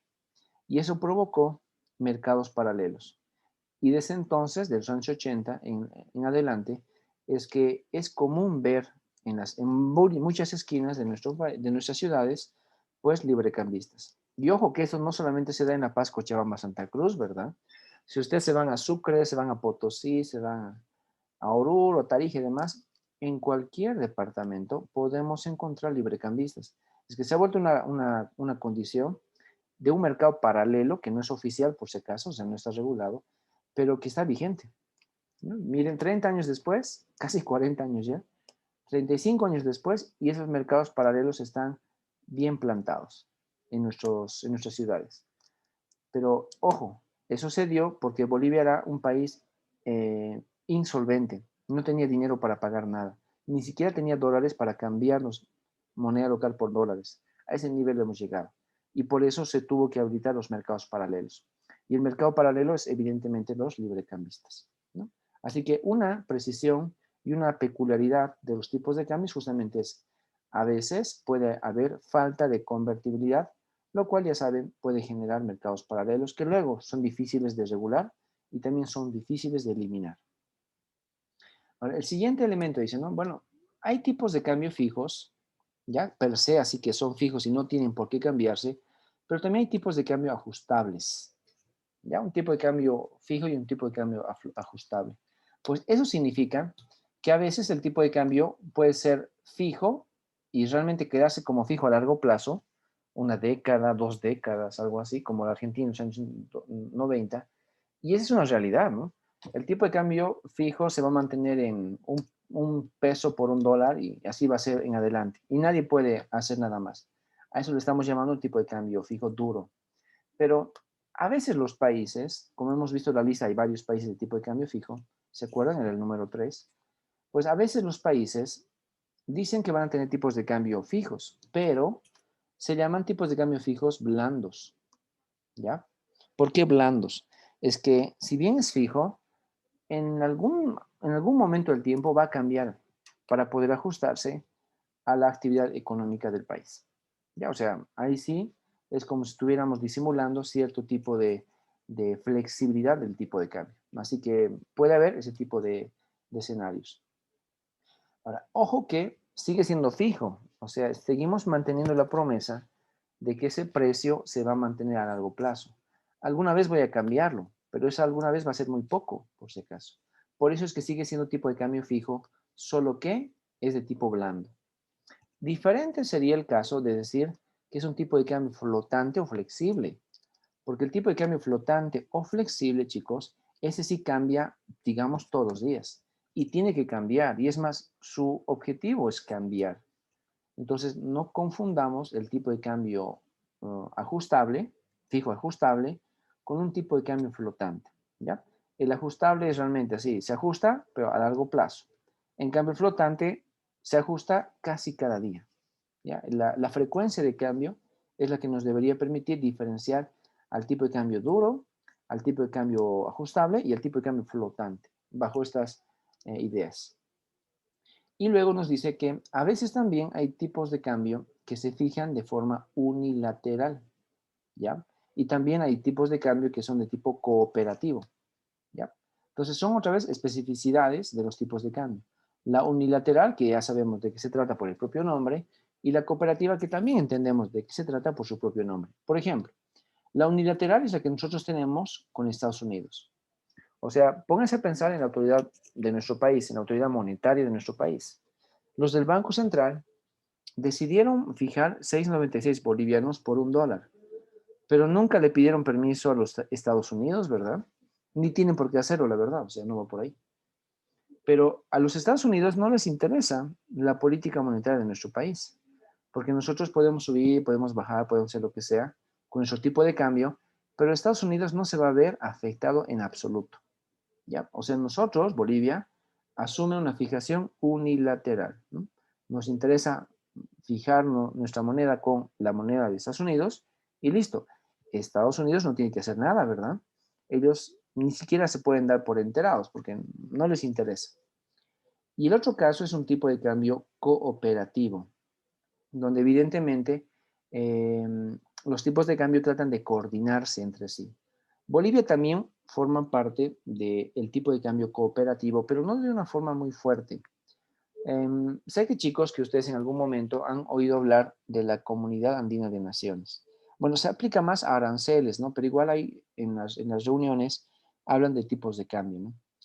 Cuando hablamos de la CAN, estamos hablando de un grupo de países que son Bolivia, Perú, Colombia y Ecuador, ¿no? Y creo que Venezuela más estaba, pero bueno, por los problemas que hay no está. Pero son por lo menos Bolivia, Perú, Colombia y Ecuador. Esos 4 países que conforman la CAN, la Comunidad Andina de Naciones, pues se han unido en un solo bloque llamado la CAN para poder aplicar muchas políticas económicas, ¿no? Entre algunas de esas políticas están, por ejemplo, el hecho de mantener los tipos de cambio. Y si bien todos ligan su tipo de cambio respecto al dólar, pues de alguna manera tratan de mantener fijo ese tipo de cambio para que en la región la actividad comercial se mantenga, ¿ya?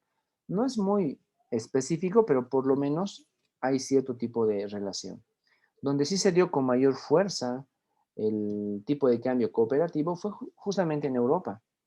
En los años 80, cuando ya empezaban ahí las luces de querer tener una sola moneda, pues empezaron ellos a ver si es que valía la pena. Y por lo tanto, las pesetas, los marcos, los francos, las liras y demás monedas europeas empezaron a tener tipos de cambio entre ellos acordados. O sea, España no podía fluctuar libremente su tipo de cambio de la peseta respecto al franco francés, porque básicamente habían acordado un tipo de cambio específico, ¿no? Y eso significaba que era algo cooperativo. Y si querían subir o bajar el tipo de cambio, tenía que deberse a un acuerdo entre las partes, ¿no? Entre todos los países que conformaban en los años 80, básicamente la zona euro, bueno, la zona europea, ¿no? Así que otra especificidad, una curiosidad en realidad, de los tipos de cambio también son ese tipo de escenarios. Han sucedido. No es que hay una teoría que explica todo esto, pero forman parte de los escenarios de análisis. Y luego pasamos finalmente al flotante, ¿no? Esos son tipos de cambio fijo, y ahora pasamos al flotante. Y efectivamente, chicos, cuando es flexible o flotante, tenemos que entender que la autoridad monetaria, en este caso el Banco Central, no le interesa el tipo de cambio, no se mete en fijar un tipo de cambio. Es más, el Banco Central levanta las manos y dice, bueno, pues ustedes son los que tienen que hacer algo en su mercado para que su tipo de cambio suba o baje. Yo como Banco Central no me meto, ¿ya? Y siempre que el Banco Central cumple esa promesa de no meterse y de no interferir con los tipos de cambio, pues eso se llama una flotación limpia. ¿Ya? Entonces, ojo, ese es un tema bastante interesante. Cuando el Banco Central es completamente independiente y no se mete en la fijación del tipo de cambio, y estamos en régimen flexible, se llama flotación limpia. Pero es muy rara esta flotación. Hay muy pocas veces en las cuales podríamos haber identificado una flotación limpia. Lo que más aparece, y realmente es lo que más vamos a ver en la vida misma, es la flotación sucia. Ahora, ¿qué significa la flotación sucia? De hecho, ya saben, pertenece al tipo de cambio flexible o flotante, que en este caso son sinónimos, ¿verdad? Cuando el tipo de cambio es flexible o flotante, y se supone que el Banco Central no debería interferir en la definición del tipo de cambio, pues lo hace, se mete. Y cuando se mete, cuando no debería hacerlo, pero se mete, entonces permite que la flotación deje de ser limpia y se considere flotación sucia, ¿no? Y eso es lo que más aparece. Por ese motivo, dado que a pesar de mantener el tipo de cambio flexible, libre y el Banco Central se mete, es que aparece una tercera categoría. ¿Sí? Normalmente lo que tenemos es un tipo de cambio así, múltiple. No es ni limpio, ni sucio, ni flexible, ni flotante, ni fijo, etc. Pues a veces los países aplican regímenes de tipo múltiple. Son medio flexibles, son fijos, son con bandas, son reptantes, son de todo. Y por lo tanto la teoría se queda justamente en eso. Y lo que nos importa es que los países, por lo tanto, tienen varias formas de decidir cómo quieren manejar sus tipos de cambio. ¿Y de qué depende la determinación? Pues básicamente depende de lo que le conviene a cada país. A mí como país, ¿qué me conviene? Pues tener tipo de cambio fijo o flotante.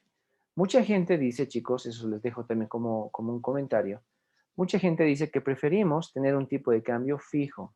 ¿Por qué motivo? Porque si está fijo, entonces yo sé que hoy vale 6.96, sé que mañana va a valer 6.96 y sé que al año, en pleno 2021, va a seguir valiendo 6.96. Cuando yo tengo la seguridad de que el tipo de cambio no va a cambiar, se va a quedar en 6.96, entonces yo puedo tomar préstamos bancarios, puedo dar préstamos también, puedo hacer operaciones de largo plazo. Si una de mis variables no se mueve, pues para mí como inversionista es una muy buena noticia, ¿no? Porque en serio puedo prestarme plata sabiendo que me estoy prestando exactamente lo que me han dicho y que en ningún caso ellos se van a aprovechar de mí, ni yo de ellos, ¿no? Cuando quizás los tipos de cambio empiecen a cambiar, a fluctuar. Imagínense, chicos, que quizás nos prestamos en dólares. Tengo un préstamo, digamos, en dólares. Me presté $10,000, ¿no? Y en moneda extranjera, sí, $10,000. Y si mi tipo de cambio es 5-1, significaría que yo debería pagar 50,000 bolivianos, ¿no? $10,000 serían 50,000 bolivianos, en un tipo de cambio 5-1. Pero si el tipo de cambio sube de 5-1 a 10-1, se dan cuenta, y me presté $10,000. No voy a pagar 50,000, voy a pagar 100,000 bolivianos. Entonces ahí como un inversionista, pues no me convendría esperar que los tipos de cambio fluctúen tanto, o por lo menos yo tomaría previsiones, ¿no? De que no me estoy prestando en dólares, sino que más bien me empiezo a prestar en moneda local, ¿no? O quizás algún seguro por ahí, por si los tipos de cambio cambian tanto que podrían afectar mi patrimonio y mi riqueza en general. Esas son las ideas.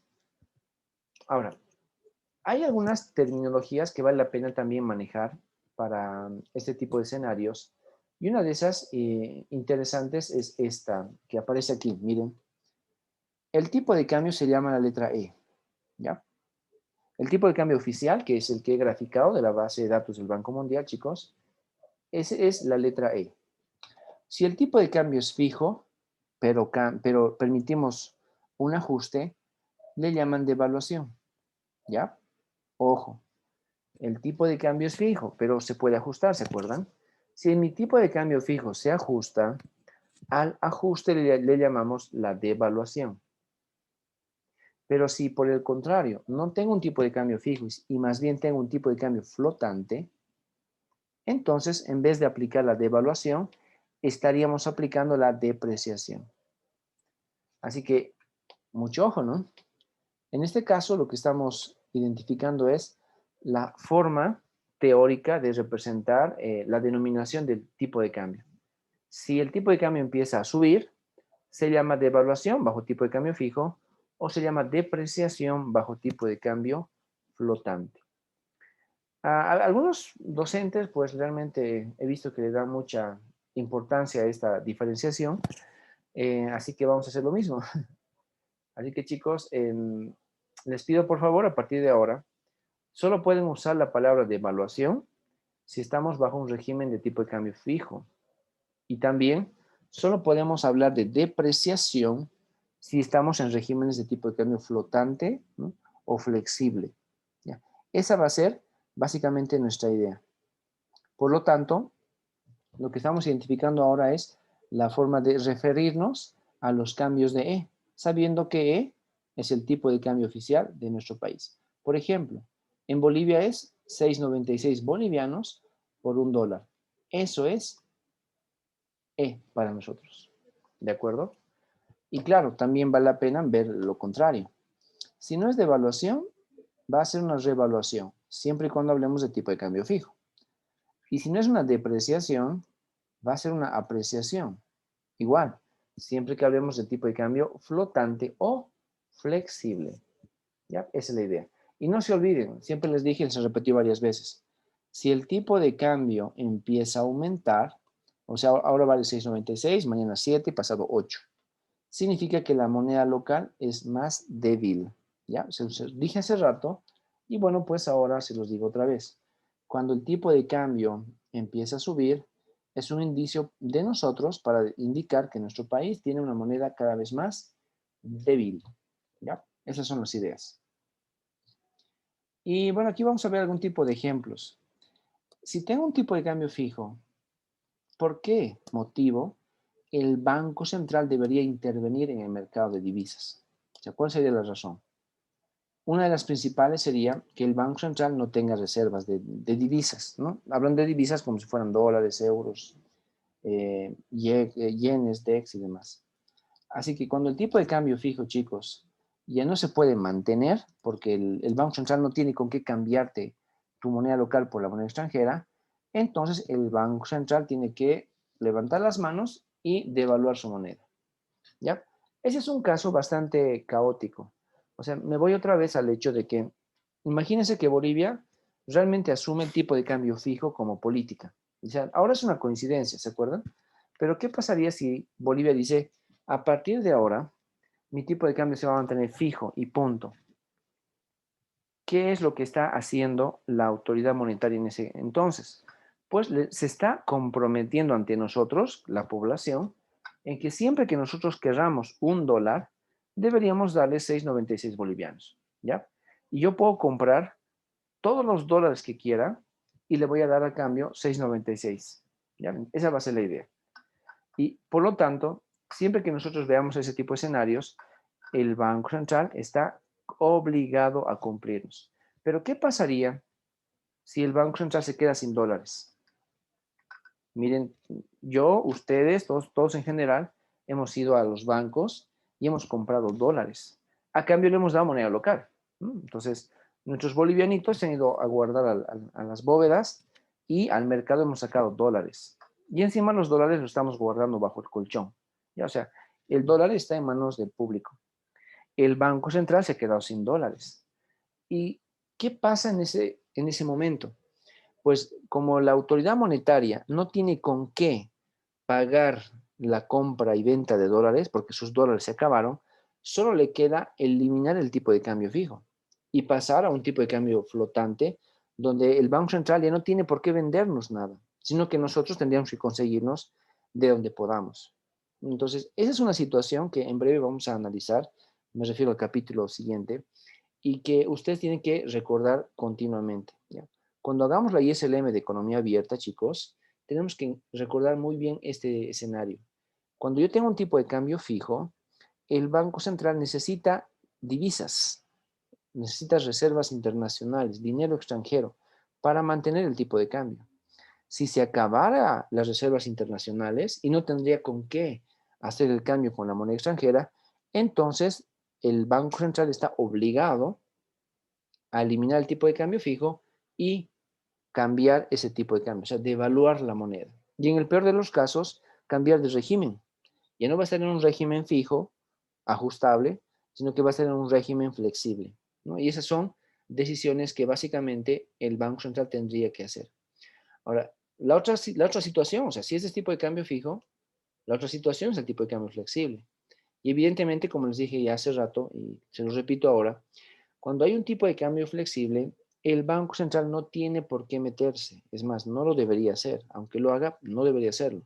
Porque el tipo de cambio se va a ajustar libremente entre la demanda y la oferta de divisas, o sea, de moneda extranjera, ¿no? Y ahí, dense cuenta, chicos, si el tipo de cambio es flexible, pues la decisión de si sube o si baja ese tipo de cambio depende del mercado. En el mercado es donde nos damos cuenta si nos conviene tener más dólares o quizás nos conviene tener más moneda local. De todo va a depender de en qué moneda queremos manejar nuestras riquezas. Y un caso específico, bastante especial de, la, de las monedas en general y de la teorización sobre esto, es lo que ustedes ven justamente ahora, la paridad de poder adquisitivo. A ver, ¿a qué se refiere esto? A ver, vamos a preguntarse a ustedes a modo de ver si siguen conectados a la clase. A ver, me voy un ratito acá a la lista. A ver, a Camila Herrera. Camila, dame un número, por favor. 12. Gracias, Camila. 2, 4, 6, 7, 8, 9, 10, 11, 12. Mateo Alba. Mateo. Hola, Mateo. Licen, ¿cómo está? Bien, Mateo. ¿Vos? Bien, bien, gracias. Qué bien. A ver, Mateo, necesito que me ayudes con esto. A ver, en los últimos, no sé, meses o quizás un par de años, quizás viajaste a algún país limítrofe con el nuestro. No, no, Licen. Ya. Bueno, necesito, a ver, básicamente vamos a usar el sentido común. Me voy a ir a otro extremo de ejemplo, entonces, para que podamos entender qué cosa es la paridad de poder adquisitivo. A ver, Mateo, tú sabes que aquí en nuestro país vienen a estudiar muchos brasileros, ¿verdad? ¿Te has dado cuenta? Sí, claro, Licen. Y en Cochabamba especialmente, ¿no? Hay un montón de brasileros que vienen a estudiar acá. ¿Por qué crees que lo hacen? Porque la medicina acá es barata y en Brasil es caro y aparte porque estamos al lado de Brasil. Ok, lo primero que dijiste es la razón principal. Porque estudiar la carrera de medicina es más barato aquí que en el Brasil. Y no solamente nos referimos, por ejemplo, a las pensiones, ¿no? No, porque pagas pensiones, porque son universidades privadas las que eligen principalmente nuestros visitantes brasileros, y hay miles de ellos, ¿no? Cada año llegan nuevos y demás. Pero básicamente, lo que dice Mateo es verídico. Si nosotros quisiéramos ir a estudiar a Brasil, quisiera estudiar administración de empresas en Brasil, por ejemplo, y digamos que hablo portugués, o sea que el idioma no es un problema, pues yo voy allá a una universidad del Brasil y debería pagar la pensión y con seguridad el valor de las pensiones es sumamente elevado. Por ejemplo, o sea, suponiendo valores, ¿no? Suponiendo que la pensión aquí en Bolivia es, no sé, $1,000 el semestre más o menos, o 2,000, bueno, digamos 1,000 para redondear el valor. Yo debería pagar $1,000 por cada semestre por un curso, ¿ya? Y con eso yo podría avanzar en mi carrera profesional. Pero estoy seguro que si yo me voy al Brasil, en el Brasil, esos mismos $1,000 podrían no significar lo mismo, ¿no? Quizás la pensión en el Brasil es $4,000. ¿Me entiende? Significa que, evidentemente, repetimos la respuesta de Mateo, estudiar en Bolivia es sumamente barato. Y no solamente por pensiones, también por la propia vida de, por ejemplo, alquileres, comidas, ropas y otros más. Así que muchos de nuestros visitantes brasileños llegan a nuestro país y de hecho es algo positivo por si acaso, pero cuando llegan, pues les sale muy barato estudiar aquí en Bolivia y no solo por la U, sino también porque el costo de vida en nuestro país es bastante bajo. ¿Y por qué motivo es bajo? ¿Y por qué, digamos, en Chile es caro? ¿Por qué en Perú es caro? ¿Por qué en Argentina es caro? ¿Y por qué en Brasil es caro? Es que en Bolivia nuestro nivel de precios es bajo, los precios de nuestros alimentos son bajitos y nuestros sueldos son bajos en comparación con otros países. En cambio, en Brasil, por ejemplo, los sueldos son altos, ya son más altos, pero también la vida es más cara. Por lo tanto, el costo de vida de cada país es muy diferente. Y si eso es así, los productos típicos, como por ejemplo una botella de Coca-Cola, tienen precios diferentes. Ya, me voy a una bebida que muchos de nosotros conocemos y quizás eh, pues somos bastante gustosos de eso, una Coca-Cola común y corriente. Miren, cuando hice estas preguntas en otras promociones del curso, en otros semestres me refiero, pues a veces algunos me decían que, bueno, habían viajado, sé que ustedes no lo han hecho últimamente por la pandemia, yo sé, quizás en el futuro lo hagan, ¿no? Y si ustedes quieren comprar una Coca-Cola aquí en nuestro país, esa de medio litro, les sale básicamente 5 bolivianos, ¿ok? Eso es algo así como 80 centavos de dólar más o menos. Em, pero esa Coca-Cola que vale 5 bolivianos u 80 centavos de dólar dentro de nuestro país, no tiene el mismo precio en Brasil o en el Perú siquiera, ¿no? Si alguien quiere comprar esa Coca-Cola de medio litro en el Perú, le va a valer algo así como 3 dólares. Aquí 80 centavos y en el Perú 3 dólares. Y también si me voy al Brasil, esa misma Coca-Cola, por el tipo de cambio y demás, pues me va a costar, digamos, 2 dólares, por decir algo. Al final de cuentas sigue siendo más, ¿verdad? Si todo podríamos pagarlo en dólares, pues debería pagar, ya saben, 3 dólares en Perú, 2 dólares en Brasil y 80 centavitos en Bolivia. ¿Se dan cuenta? Es baratísimo el vivir en Bolivia. De ahí es que aparece justamente esta idea de la paridad del poder adquisitivo. Nos dice, nos trata de explicar en realidad, ¿no? ¿Por qué será, por qué motivo será que una Coca-Cola tiene precios diferentes en Perú, en Brasil y en Bolivia? Y es más, ojo, si en Perú vale 3 dólares esa botella y en Bolivia 80 centavitos, pues si somos negociantes deberíamos estar comprando toda la Coca-Cola que hay en Bolivia y vendiéndola en el Perú, ¿verdad? O sea, esa debería ser nuestra respuesta automática. Si somos emprendedores, deberíamos hacer justamente eso. Pero eso no sucede, ¿verdad? A pesar de que la lógica me podría decir que así deberíamos funcionar, en la vida real, chicos, eso no funciona. No estamos viendo carros de Coca-Cola entrando ahí por la frontera, inclusive hasta de incógnito al Perú, sabiendo que allá es casi más de 3 veces el precio del producto. Y la pregunta es, entonces, ¿por qué no hacemos eso? ¿Por qué los bolivianos no compramos en 80 centavitos de dólar y lo vendemos en el Perú a 3 dólares o el Brasil en 2 dólares? Y la respuesta es por el costo de vida. Es que en Bolivia la Coca-Cola vale 80 centavitos de dólar porque nuestros ingresos promedios son bajos, nuestro costo de vida es bajo, nuestros sueldos son bajos y por lo tanto vivimos al nivel de precios de nuestra economía, que es baja.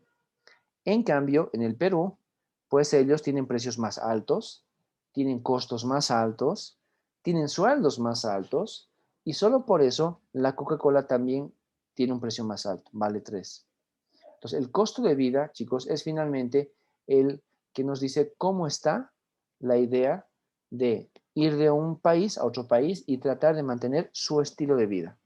Si nosotros nos vamos al Perú y asumimos un trabajo en el Perú y además nos pagan en el Perú lo que es el costo de vida del Perú, seguramente 3 dólares va a parecer lo mismo que 80 centavos aquí en nuestro país, ¿verdad?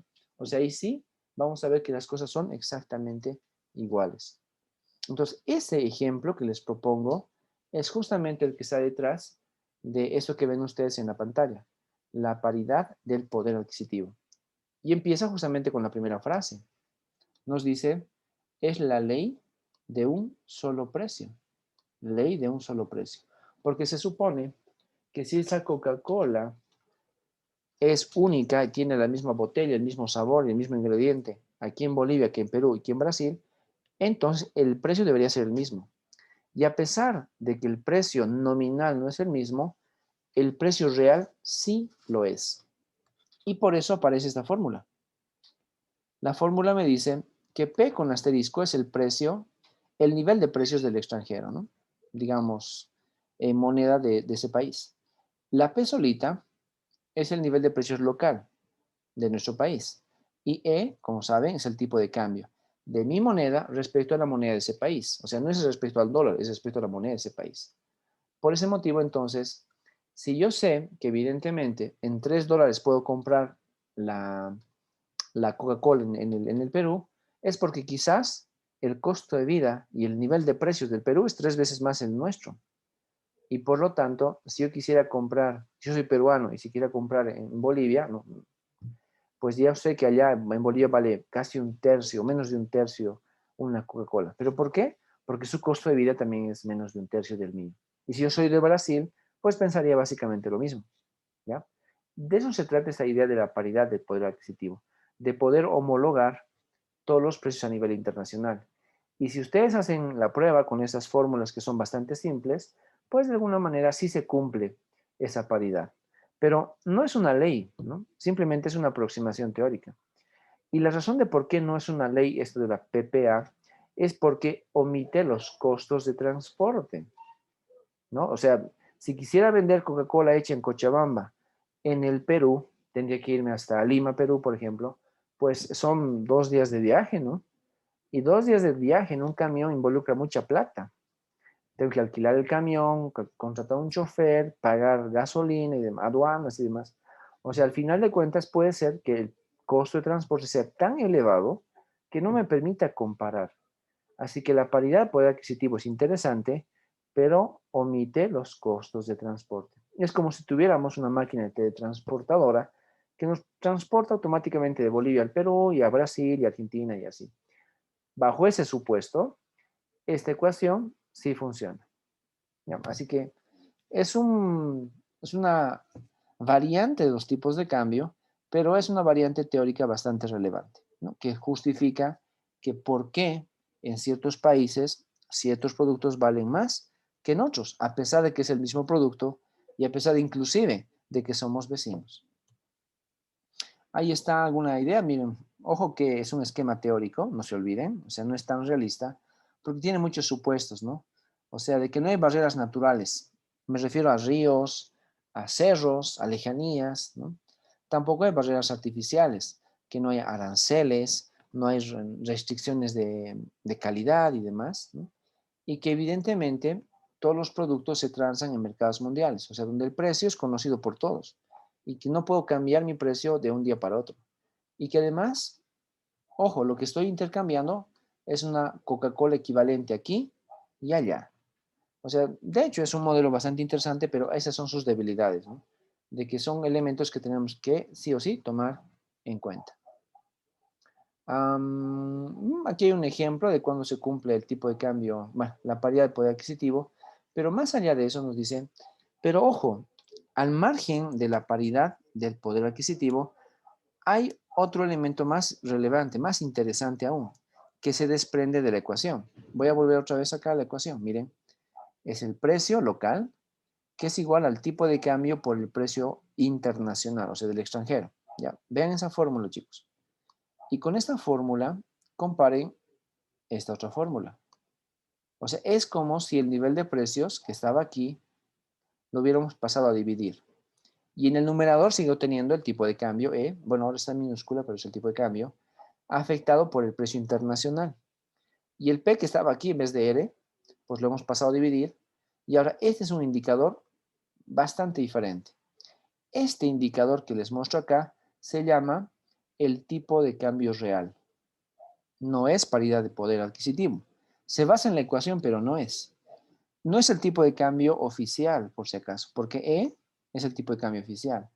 En este caso, chicos, les muestro una ecuación llamada el tipo de cambio real. El día de ayer creo que a Estados Unidos le hemos pedido que busque su tipo de cambio real, ¿verdad? ¿Estás, Estados Unidos? ¿Quién fue la estudiante de Estados Unidos? Listen. María Inés, ¿qué tal? Bien, María Inés, si tienes tu tarea ahí visible, ¿me podrías comentar cuáles son los valores que tiene el tipo de cambio real que elegiste o que encontraste? ¿Será que lo tienes a El mano? valor exacto, Listen, no lo tengo abierto el documento. Tendría que buscarlo. Ah, ya, ok. Pero, Pero, pero si no estoy mal, si recuerdo bien, iba subiendo, Listen. a ver, voy a O sea, buscar. al, Ujú. al principio subía un poco y luego bajaba, pero no era mucho Ya, a ver, voy a lo que buscar bajaba o el subía. tipo de cambio real.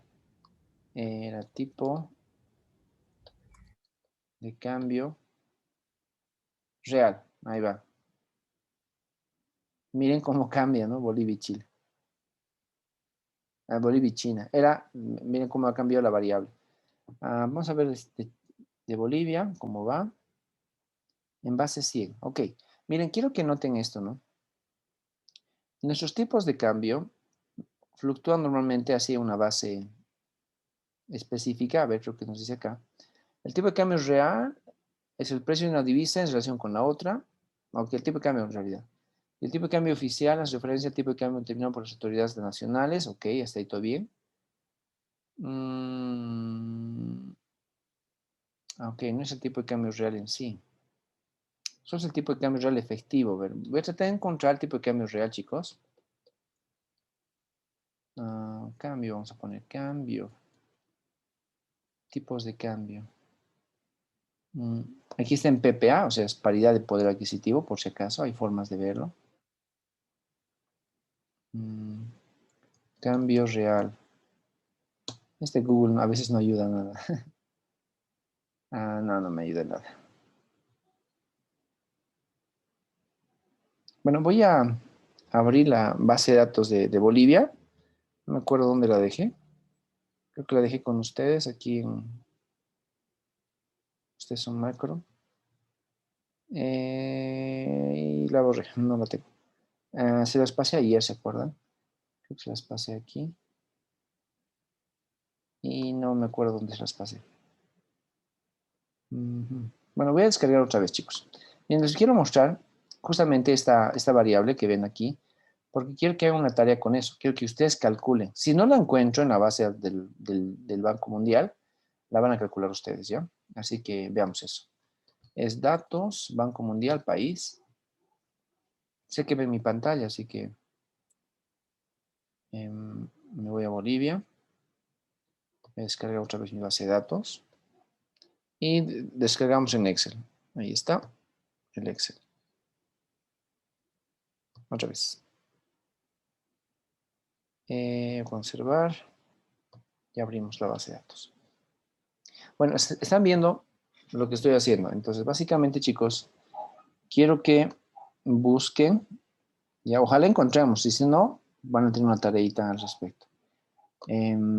Tipo de cambio de real, ¿no? Decíamos cambio real. Índice de tasa de cambio real efectiva. Ok. En base 100 está. Voy a buscar, tal vez hay otro. Esa es la fila 237. Es la única que hay. Ok. Entonces, miren, ese tipo de cambio tiene base 100. Normalmente, según esto, debe tener base 1. ¿Ya? Entonces, igual nomás les voy a pedir que hagan la tarea. Les voy a pedir que ustedes calculen sí o sí esta relación. ¿Ya? Voy a calcularla yo ahora y les van a tener la tarea para que la hagan hasta para mañana. ¿Ya? Necesito 3 variables. Primero voy a copiar, obviamente, esta para ver si realmente funciona. La voy a marcar con amarillo. Y mi tasa de cambio real efectiva, ojalá sea la misma, para Bolivia. Y creo que no hay datos. Qué bien, no hay datos. No tengo el dato siquiera para Bolivia. Entonces, de hecho, la voy a calcular otra vez. ¿Se han dado cuenta? Está en blanco. ¿Cómo calculamos el tipo de cambio real para nuestro país? ¿Ya? Aquí va a ser, entonces, su tarea es calcular el tipo de cambio real. Voy a hacer solamente close en el Excel, para que vean solamente el Excel. Ahí va. Bien, nos vamos a concentrar ahora en hacer el trabajo en el Excel. Los siguientes minutos les voy a mostrar cómo hacer. Y ya saben que el tipo de cambio real lo que hace es, o sea, el tipo de cambio real se llama TCR, va a ser igual. En el numerador ponen el tipo de cambio nominal, ¿ya? O sea, el oficial se llama, ¿no? Lo van a multiplicar por el nivel de precios internacional. Es un multiplicado X que sea, bueno, ahí nomás, por el nivel de precios internacional, que es P asterisco, y todo eso lo van a dividir entre el nivel de precios local. Ya esa va a ser nuestra idea. ¿Ya? Aquí voy a buscar entonces el tipo de cambio nominal. Aquí voy a buscar el nivel de inflación de otro país. Obviamente voy a usar el de Estados Unidos. Inflación Estados Unidos. Y aquí voy a poner la inflación Bolivia. ¿Ya? Y con esas tres variables voy a calcular por acá el tipo de cambio real, para que veamos qué es lo que nos sale. El tipo de cambio nominal es la tasa de cambio oficial. Entonces así ponemos buscar, cambio, y es cambio oficial. Reservas netas, cambio inventario. Se llama tasa de cambio, ¿no? Ahí está. La tasa de cambio es la variable que hemos usado ayer por si acaso. Ah, estoy con Aruba. He elegido mal. Hagamos de Aruba, total. Algo va a salir, chicos. Estoy con Aruba. Pensé que era Bolivia, miren. Aruba. Descargué mal la base de datos. Estoy con Aruba y hagamos para Aruba entonces. Ninguno de ustedes es Aruba, ¿verdad? Creo que no, chicos. Entonces hagamos para Aruba. ¿Qué tienen que hacer? Seleccionan entonces la tasa de cambio oficial, ¿ya? De su país. Y los últimos 25 datos. Ojalá exista. De repente Aruba no tiene tampoco esos datos. Ah, sí los tiene. Wow. Está fijo en 1.79. Voy a marcar el año, el último año, para que sea en rojito y sea mi base. El 2019 va a ser mi último año, ya lo voy a marcar con rojo y así me doy cuenta cuál es la última observación.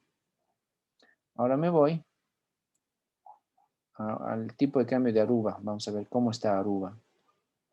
A ver si lo pillo.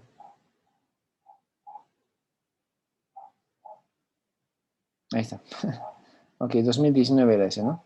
Me voy 25 años atrás. Son 25. Lo voy a copiar. Y aquí en tipo de cambio nominal, 25 años, pues le pongo pegar. Especial, obviamente. Que me pegue valores y lo transponga.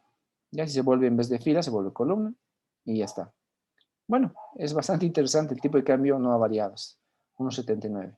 Ahora vamos a usar la inflación de Estados Unidos. Ese es P asterisco, por si acaso, ¿no? Es P asterisco. Y la inflación no es boliviana, es de Aruba. Aruba. Ese va a ser inflación Aruba, que va a ser P nada más. Ahora me voy a la hoja.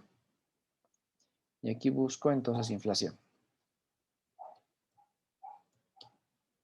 Inflación, deflactor del PIB, inflación, precio al consumidor. Esa es la que me interesa, ¿no? Ah, caramba, me salió otra vez. Inflación, deflactor, inflación, precio al consumidor. Otra vez aquí está. Esa es lo que me sirve, la voy a pintar y ojalá tengamos el valor. Ojalá Aruba, eso tenemos Aruba, bien, Aruba. Ok, 25 datos. 24, 25. Este es inflación Aruba. Lo voy a pegar como especial. Valores y transponer, aceptar. Ya ahí va. Y ahora voy a buscar la inflación de Estados Unidos. Entonces debo descargar del Banco Mundial la base de datos de Estados Unidos. Entonces ahí ponemos, ¿qué país? Bueno, sé que no están viendo mi pantalla, estoy descargando simplemente de Estados Unidos la base de datos. O sea, todos ustedes van a tener que hacer lo mismo, chicos. Me voy a Estados Unidos. Sé que no ve mi pantalla, pero no es necesario que la vean. Solo estoy descargando la base de datos en Excel de Estados Unidos. Y ahorita se los copio. Y ojo que de Estados Unidos, normalmente hay más información. ¿Ya? Y aquí les muestro lo que estoy haciendo. Aquí estoy descargando. Ya descargué de Estados Unidos. Esta es la base de datos de Estados Unidos, chicos. Y en esta base de datos de Estados Unidos, USA, ¿ven? Vamos a buscar la inflación. Inflación, precio al consumidor. Ok, cabalito, la primera la encontré. Esta es. Y como antes, me interesa el del 2019 para atrás. Se voy a marcar 2019 para atrás. El 2019 con rojito. Ok. Ahora sí, busco mi celda en amarillo y copio 25 años.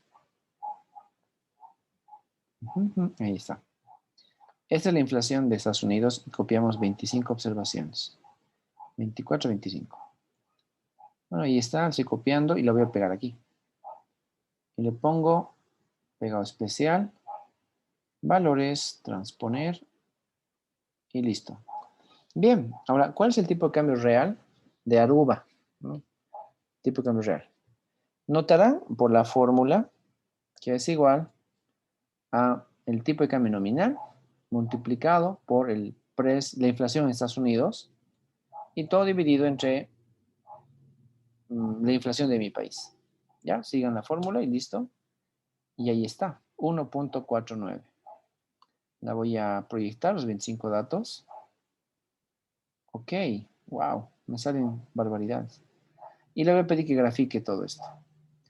Insertar un gráfico con puntitos. Ya, ahora, ¿cuál es su tarea? Uno es construyan el índice con la fórmula. 2 es grafiquen. Y 3 es, bueno, debería salirme un gráfico donde el valor de interés es 1. ¿Ya? Entonces hay que cambiar la escala del eje. El valor de interés es 1. Principal es 1.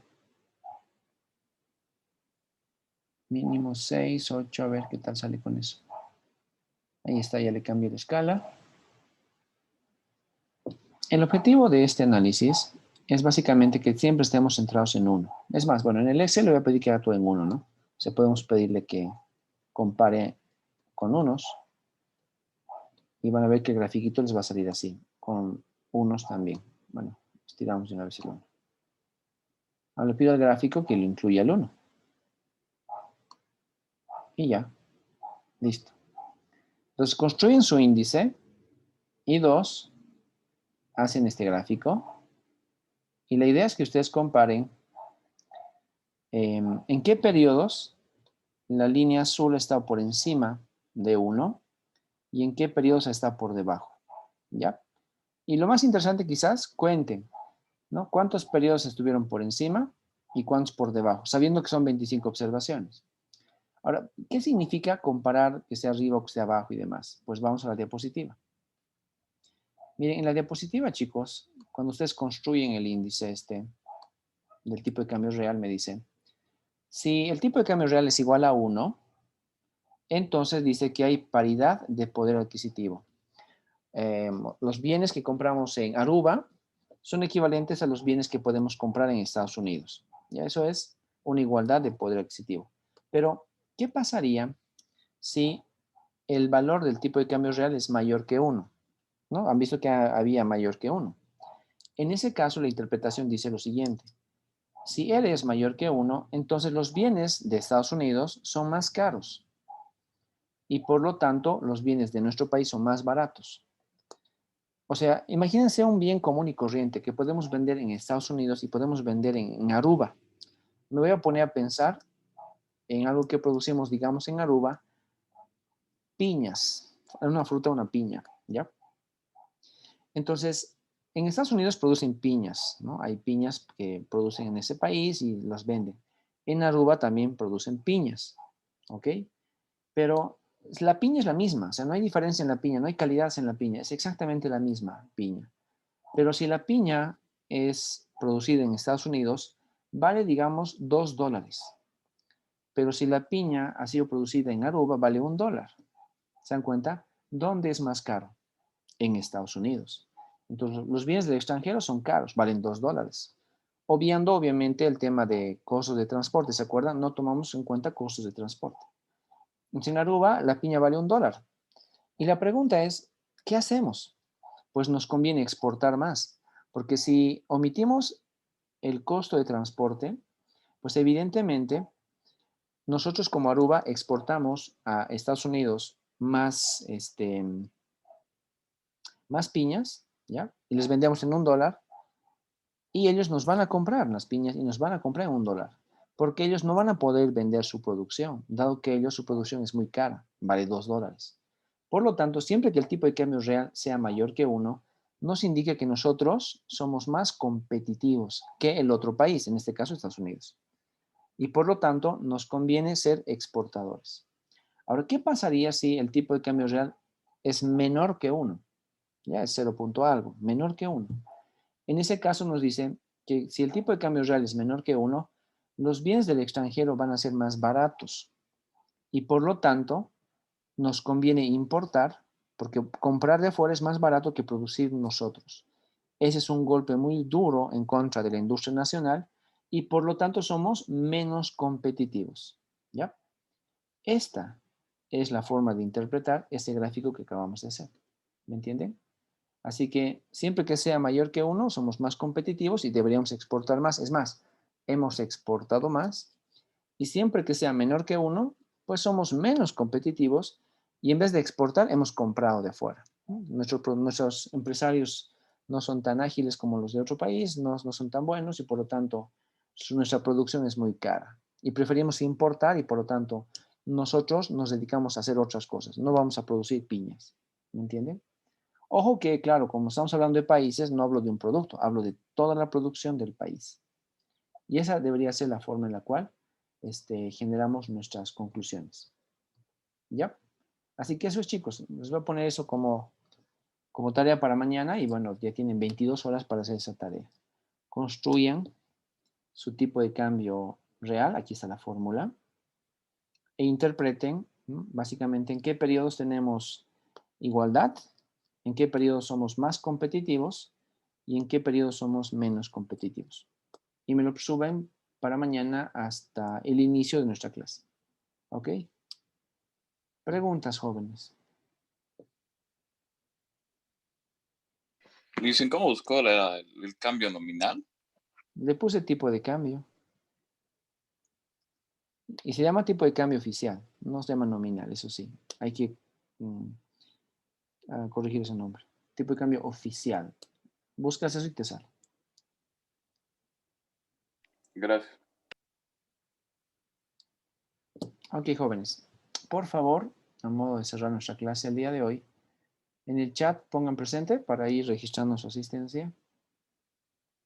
Ya, y tenemos 2 minutitos más. Si tienen dudas, pues con mucho gusto les aclaramos. Y si no, pues nos vemos mañana. Dicen, yo tengo una duda. Sí, ¿Cómo claro. va a ser el examen, más o menos? Igual que cualquier examen. O sea, ejercicios, preguntas teóricas.